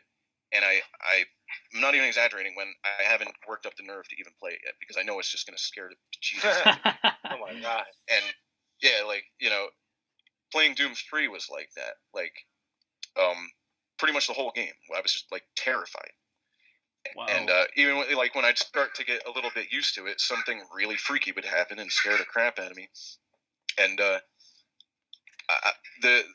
the worst, I think it's the worst, most afraid I've ever been was the first time you see the cherubs, those little demon baby things. Yeah. And I hadn't really looked into anything about Doom 3. I had seen some screenshots in magazines and whatever. And I had no idea that this monster even existed. So the first time you see it, you're walking down a hallway and you can see a shadow. And I thought I heard some weird skittering noises, and I'm like, okay, that's weird. And I see a shadow around the corner, and I assumed it was an imp. It kind of had the outline of an imp. So I walk around this corner, getting ready to just blast an imp with a shotgun. And up jumps this freaky-looking demon baby with yellow eyes and mosquito wings, and it's laughing and playing like a baby while it's scratching. And something about it, like, just the sight of it, like, my blood, like, ran cold, and I literally had to stop playing, because once you see that first one, they're all over the place. Yeah. They're like, everywhere, like, swarms of them, and, like, I'm not even exaggerating when I say I couldn't play the game for a couple days. There was something so disturbing about that monster that when I finally was like, I was like, all right, this is ridiculous. Like, I paid $60 for this game. I was like, all right, I'm gonna play the game. So I went in the game and I just fought the things and I got over it, and that was that. But still, it was just like that memory sticks out to me as probably the most terrifying thing I've ever seen in a game. That had like a real like psychological impact. It's kind of weird to think that's like funny, that. Man. It's like, oh, it's just a game, but at the same time, it's like it struck some weird, deep-seated chord of something that I just found really terrifying. Like, Yeah, Doom 3 is like really twisted in that way. Like there's like those spiders that have like faces on the bottom of them, and it's just like it's very like you couldn't really make those kind of monsters in like sprite form and use them in regular Doom. It just wouldn't fit. It's a very weird art style that they chose for that. It's very different, you know. I liked it because like I don't know, they tried to make it like super creepy, but at the same time, like they just took away from the run and gun action that made Doom, you know. Yeah. But they overdid it. They definitely overdid it. But yeah, because Doom has like kind of an inviting like cartoony atmosphere almost. Because like you know the monsters are just like they're like imps for example are just these brown guys with spikes sticking out of them. They're not terrifying. They're just kind of, but you know they're like kind of dangerous and demonic in that way. Yeah. It's not like twisted where it's like it's gonna give you night terrors and stuff. You said you said well, I kind of agree. I think there's certain aspects of the gameplay that suffered not necessarily because of the horror, but I think they did try to make the game scarier just by forcing certain things like you don't move very fast. Yeah. So you can't get away when the monsters are coming after you. And the shotgun having such a ridiculous spread, like that weapon was useless. If there were a few things I would change, is that the player's running speed should be his regular speed, and they should get rid of the stupid stamina thing. If that would be like my dream Doom 3 mod. Just a few changes, be able to move faster, have a shotgun that isn't crap, and not necessarily maybe not have like they have the duct tape mod where you can hold the flashlight all the time. I think that kind of kills the atmosphere a little bit for the same reason that I never put light amp goggles in my Doom levels. Yeah. You know, I put a lot of detail into the lighting, and I don't want it to be full bright. I want it to look like I made the lighting. Yeah. So, you know, I wouldn't necessarily want to be able to run around with a flashlight on all the time, but at least you have two hands. You can hold a flashlight in one hand and a pistol in the other. Yeah. That's all I want. Like, you know, I don't, you know, swinging the flashlight like a club was kind of like, I thought that was kind of stupid. Like, at the very least, you should be able to hold a pistol in one hand and a flashlight in the other so you can shoot. Even if it's just with your weakest weapon, you can still shoot and see in the dark at the same time. Yeah. Because most of the time, you were just encountering, in the really dark spots, it was just zombies or imps. So the pistol would have been fine. But those were really the only gripes I had with Doom. Oh, that and not being able to breathe outside, having to get the oxygen containers all the time. Yeah, that was silly. That was kind of annoying. That kind of. I remember like one of the things that bothered me the most about Doom 3 was my memory's kind of shitty, so I don't remember this very specifically, but I do remember there were times where you'd be like walking in like a really like tight dark alley, and you would like hear a noise like some kind of like vent opened up, and like with the directional hearing you could hear it coming from one direction, but there would be like a zombie coming at you from the opposite. So like so like a monster would be like always coming like there's always like these little tricks where they're like trying to get you to do something, and then a monster will come from you from the other side. Right. And it's just like, come on, that's so annoying. Yeah, it was really frustrating for me because it was like they just kept kind of like pulling these like stupid stunts where they were like they just kind of like tricked you into thinking that something was happening, and they were just trying to shock you by making it. It's kind of ingenious though, if you think about it. You know, it might have been annoying, but it's kind of like an ingenious concept. You know, like to come up with that whole ordeal and then just kind of like throw you off with like directional, you know, I don't know, clusterfucks. You know what I mean? Yeah, I don't disagree with it. I think there is like an intelligence behind it, but as far as like enjoying the game, it wasn't very fun for me for them to do something like that. Yeah. All right, Max is coming to hang out for a minute. He's getting ready for bath time. Say hi, Max. Say hi. Hi, Max. Hi. Hey, Max. Hey. Hi, Max. That's awesome. He's a doomer in training. Yeah. Yeah, I think He's a new recruit. When he gets old enough to actually play, I might start him off with Adventures of Square. Oh yeah, that's a good idea. It's not as scary. Yeah. But I could see Doom maybe being a little scary for a little kid. You know, I don't buy into the whole like, you know, video games cause violence crap or anything, but at the same time, Doom might be a little intense to just start throwing at young kids, you know. Yeah. Well, yeah, you said Doom 64 gave you nightmares. Do you remember like what the nightmares were like? Was it like did it feel like playing Doom when you were in your dream? No, it's usually just it might not have even been Not even because Doom of the related. game. I just remember a few years ago playing Doom 64 EX, and I left off on map 21. All right, Max, relax. And I just remember having like a bad dream that night. But I've had Sonic Spinball gave me nightmares when I was a kid. Because when you get to the first level's boss, the Robotnik Scorpion, it made these freaky noises when you hit it. It was like. Yeah, actually, I remember that. I remember Sonic Spinball. That gave me nightmares, and that game, it had scary boss music and stuff. Yeah, I remember that game. That game gave me bad dreams, and I remember my mom being like, I don't know if we should let you play this scary game. I was like, no, I want to play this game. So yeah, Sega Genesis especially, like the music chip inside of it. It was able to create some like really crazy music.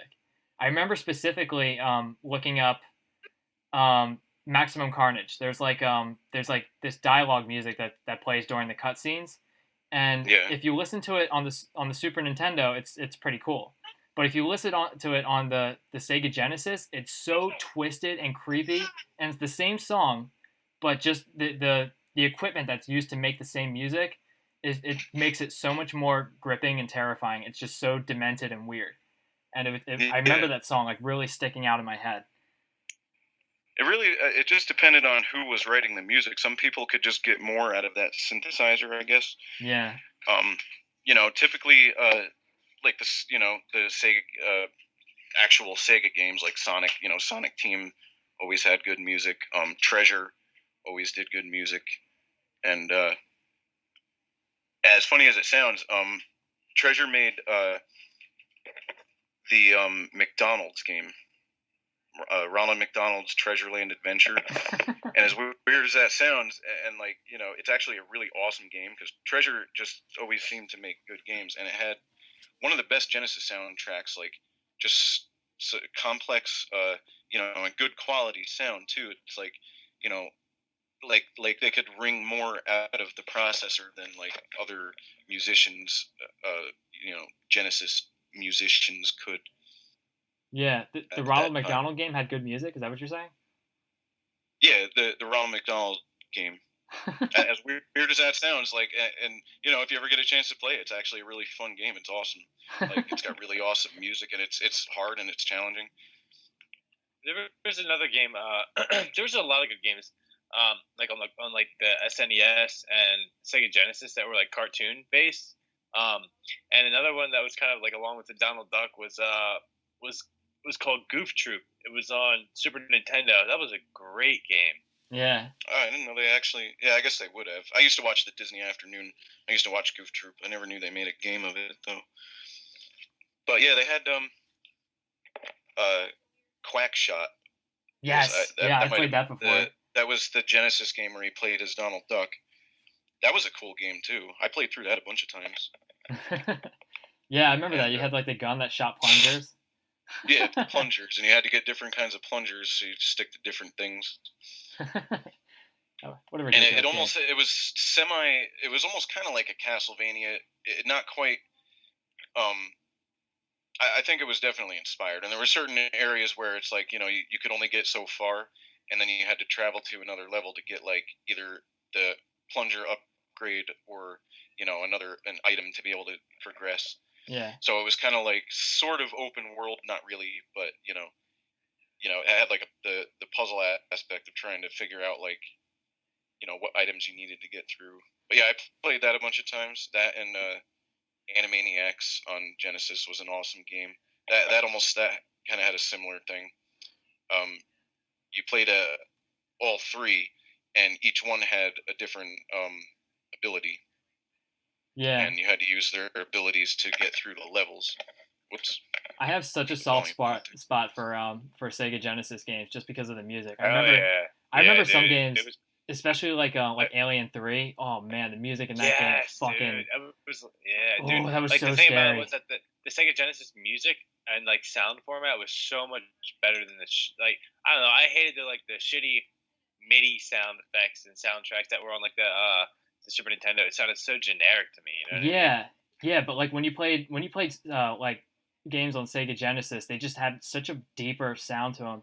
Like a vibrancy to the sound. Oh man, yeah, I remember playing in Alien 3, like when it would load the next level, it would have like this short little cutscene where you would see like a xenomorph and you would see its like mouth dripping, and you could hear its noise played through the Sega Genesis, and it was just like it was a really creepy growl, but it was just had this ringing, creepy, terrifying sound, and I remember that like horrifying me as a kid. And I don't think like I don't like it the way like that the sound chip in the Sega Genesis performs is just so like demented and strange that I don't think it's possible to like recreate scary sounds like that in like a good audio format. It's I mean you technically could, but like you would have to make it intentionally sound like Sega Genesis. Yeah, you'd have to like downgrade it almost. Yeah, and like you don't want to make a game that has intentionally bad sounds, but like you can't like make something that sounded as scary as as it did to me. Or I mean, I could be like kind of biased because I was young at the time I heard it, but I remember that being like, because when I listen to it today, it brings back those memories of being really fucking scared, and yeah, it's really, I love the Sega Genesis. I love the sounds that come out of it. Yeah, definitely, dude. Definitely, it was really good. Yeah, that was. I'm probably biased too. That was my first console. I never owned an NES. Our first system was a computer. We actually at the time it was like top of the line. We had like a 386 or something. Yeah. And it could just barely run Doom. It was before Doom even came out. Like I was playing Commander Keen and Wolfenstein, and it could barely run Doom, but I had to shrink the screen down to like a quarter of the full size, so it was kind of crappy. It wasn't until we got a Pentium 100 later that I could really actually play Doom. But yeah, my first console was a Sega Genesis, so I think I'm still pretty biased towards it. And there's a lot of Super Nintendo games that I love. You know, I eventually did end up getting a Super Nintendo later, and like getting games for that, but I think my personal library of favorites, there's a lot more for the Genesis than there are for the Super Nintendo. Yeah, definitely. Like Streets of Rage and Contra Hard Corps and there's so much good stuff, man. Yeah, definitely. Yeah, and that was back when you'd play the crap out of a game, and especially I don't think it wasn't until Sonic the Hedgehog 3 that you could even save your game. As far as games that I knew, there were probably a lot of games had like a password system and stuff like that. But most of the time, if you wanted to play a game all the way through, it's other than pausing it and walking away, there was no way to pick it up later. Yeah. So you had to keep going, and you had to get good at it. Gotta get good. I remember because it was like, oh, bedtime's in an hour. Like, can I beat this game tonight? I used to get yelled at because I didn't want to turn the console off because I would lose all my saved progress. So I'd leave my fucking Genesis on overnight and then just like turn the TV off and leave the console on. My mom would be like, what are you doing? Wasting electricity. Yeah, Yeah, I remember I had to do some crazy shit like that. Makes sense. I had a brother, when we had PlayStation 1, he was trying to beat, I think he was trying to beat Gran Turismo or something like that, and we didn't have a memory card. So we had to leave the game on overnight. And I remember my mom would always like tell me to turn everything off before the end of the night, so I turned off the game while he was like probably like 80% of the way through it. And he was so mad at me. It's funny those crazy things we would do as kids. Now everything's so easy. Things like that, and then like save games even get corrupted on memory cards. I was playing. Speaking of Mirror's Edge again, that game on hard mode. There was I was kind of achievement whoring a little bit. And, you get like the achievements on the 360. Well, the achievement for that was 80 points, which is a lot. Usually they're like 10 or 15 or 20 for like doing little things. Yeah. Beating that game on hard, it was either 80 or 100 points. So I'm like, you know what? I almost never play games on hard. I'm gonna give this a try, and I was literally on the last level, and it was just so fucking hard, and I'm trying over and over and over, and I forget what happened. My brother was fooling around with some game, and I think he unplugged the hard drive from the system while it was running or something, and it just wiped out everything on the hard drive. And I was just like, no, and I never played the game after that. Oh my God. I didn't try again. I was so close to the end too. Oh, but yeah, man. I had save games on the PlayStation. Castlevania Symphony of the Night, which is a huge game. If you want to try to get everything, it takes a long time. Especially when you don't know where everything is and you're playing it for the first time, trying to unlock everything. It takes hours and hours and hours of exploring and leveling up and stuff. And I had a save game of like 30 something hours get corrupted on that. That really pissed me off. We're so privileged today. Shit happens, I guess. We're so privileged today now that we have like all these autosaves and everything's like generally everything works for the most part. Yeah, we don't really have to worry about it so much anymore. Yeah, we don't have to blow into our cartridges are anymore. A lot more reliable nowadays, especially at PCs. Yeah. Used to have crap go wrong all the time with DOS drivers and, you know, the older, there was no such thing as, like, plug and play. Back then, trying to, like, you know, set your TSR settings, oh my god, I can still remember, like, struggling to get, like, you know, Apogee games to run in DOS, and it's like... Yeah, Apogee, dude, they make great games. It had, you know, what was it, conventional memory was only, like, 640 kilobytes, and you had to set, like, all the, you know, you'd have to set, like, the auto-exec configurations and stuff, and it was just such a nightmare. Now it's like, you don't even have to think about anything like that. Yeah. Yeah, the bad old days, you know, we don't even have to worry about that stuff anymore. Yeah, right. Fire up DOSBox and away you go. I remember when you had my first computer that my brother had didn't even have Windows, so, you know, you had to run everything from the command line. I was like 5 or 6, and I could not figure out how to fucking open up the games. I'm like, what the hell? And I finally had to wait until, like, you know, he showed me, because most of the times I would, like, go in his room when he wasn't home and play on his computer, you know, or try anyway. So. Yeah, our first computer had DOS. I don't even know if Windows was, maybe the earliest versions. I don't think there was a home version of Windows yet when we got our first computer. Like 3.0 or something, 2.0. Yeah. Yeah. The first one we had was 3.1. That was the earliest one I remember. Yeah. Yeah, I was so young when we had DOS for the first time. Doom was the only thing I knew how to open up with it, because my brothers told me how to, like, enter the command lines into it. Like, they wrote it down on a piece of paper what I had to type, and that was like all I knew. That's all I knew computers to be useful for was playing Doom. Because that was the only thing I knew how to do. That's all they are used for still.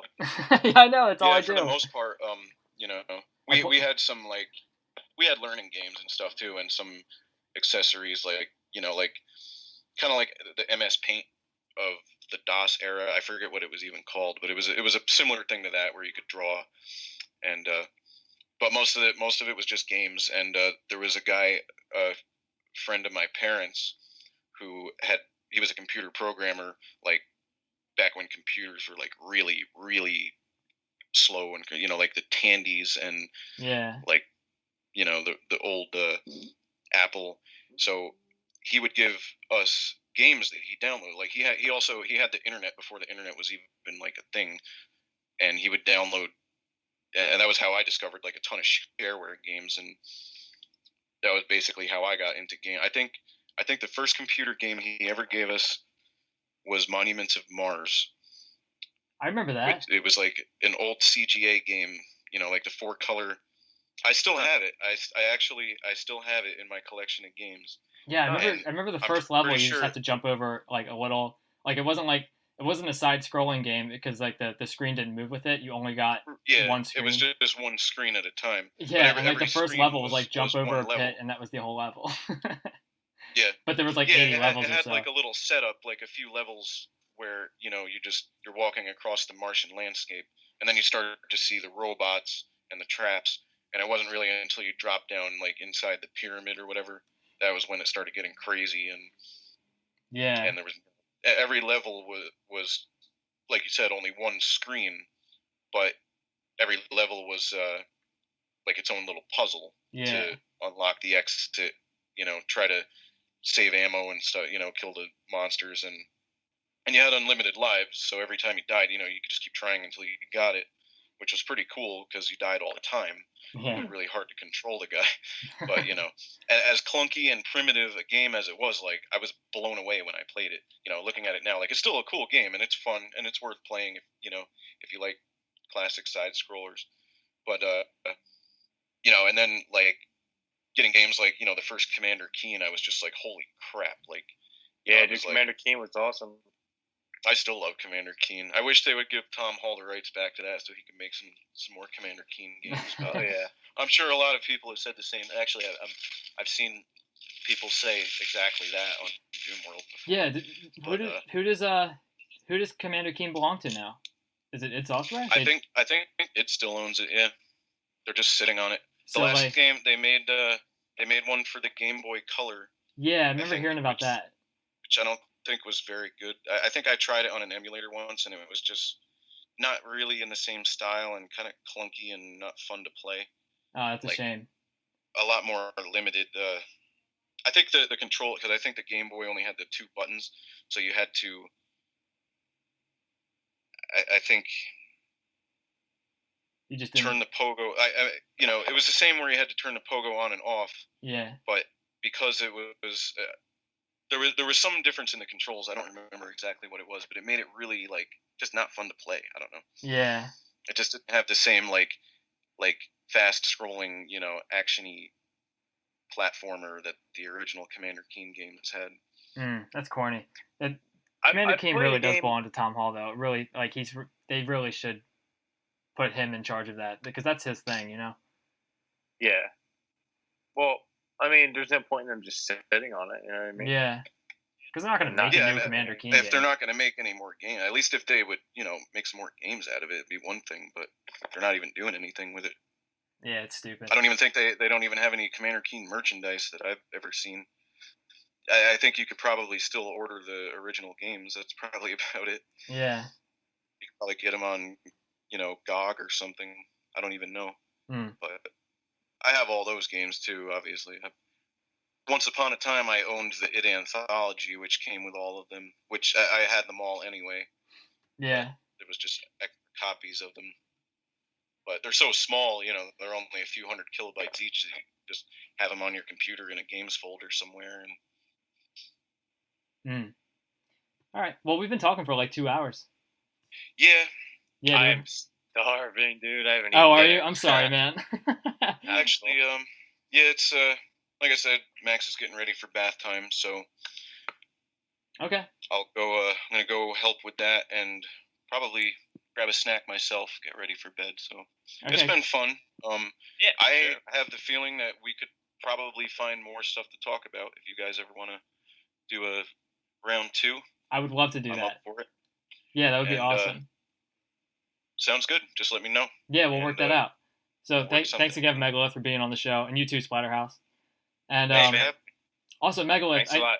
We didn't get to mention this, but I know it's kind of personal, but I know I saw you posted that announcement on Doom World a while ago about how you were like battling alcoholism, and that's really awesome. I'm really happy for you.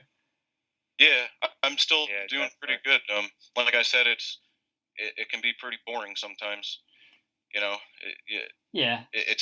It's an escape that I don't have anymore. So I'm having to fill my time with activities as opposed to just like getting fucked up basically. Yeah. But it's getting better. I'm still doing pretty good. That's good, man. I'm really happy for you. That's super awesome. Yeah, thank you. I know my wife is definitely much happier. Like I said, it got to the point. It was my birthday weekend. I had already drank a bunch of Evan Williams. I drank all day that Saturday, and we were hanging out having a good time. And I drank all day Sunday, and my uncle had actually bought me. I don't think he intended for me to abuse it in this manner, but he bought me like a big bottle of Evan Williams. Oh shit! And because that was my liquor of choice. Yeah. And because I had drank all weekend, I felt pretty shitty Monday morning, so I called in sick. And I ended up getting, it was like real early in the morning, and I'm just laying there watching TV, and I cracked open that big bottle of Evan Williams, and I ended up drinking like almost the entire thing, like a ridiculous amount of liquor. Like, wow. And like, that was the point. Like, that was kind of like an eye opener. Yeah, and like, I think it kind of scared my wife. Like, she worried a lot about me at that point. The fact that here, I'm missing work basically, so I can get trashed, like utterly trashed. Like, I didn't even get out of bed all day, and it was ridiculous. And I was like, this is crazy. And there was a little bit left in the bottle, and she was like, "Babe, can I just dump that?" And I was like, "Yeah, just get rid of it. I don't even want to look at it." And even like, I've had some cravings here and there, but I just remind myself how utterly shitty I felt that day, and it kind of helps me to, Yeah, I haven't had and like alcoholism is insidious, because I've stopped drinking before, like, I stopped. I got to the point, years ago where it was like I could have like one single beer and be like, all right, that was good, and stop. Yeah. Like I've realized, like, I'm not the kind of alcoholic who has to drink every day. I'm the kind where once I start, I keep drinking and drinking and drinking until I'm like falling over drunk, like, and I'm not like, I'm not abusive. I'm not an angry drunk or anything. Yeah. Not that that's any excuse, but it's, it's still. It's making up an important, like a significant part of your life. I want for my family, for one thing. So Yeah. that was another aspect that I really I started thinking, like, my son is getting to the age where he's realizing things now, and that's where even, I think the next thing at some point I want to try to quit smoking, because he's at the age now, and he has been for a while. He's starting to pick up on things, and he realizes things like that, and he thinks everything I do is awesome. Yeah. So you want to be a good role model for him. I don't want him to look at me, see me smoking a cigarette, and think, "Oh, Daddy smokes. That's cool." Yeah. Because he's at that age where, and like, we don't smoke in the house. We don't smoke around him or anything. Like, we don't do that kind of thing. But I'll go outside and I'll walk away and smoke a cigarette to, where he can't see me, because I don't want him to think that cigarettes are cool. But at some point, I, for my own health and just for, my son's well-being, basically, I at some point I'm going to try to quit smoking. I know that's really going to suck, because that's like my last vice, but yeah, well, for sure. It's always hard. It doesn't sound like it's like a real, like a very like major like problem, but it does seem like you're taking like very like healthy positive measures in your life, which is very important.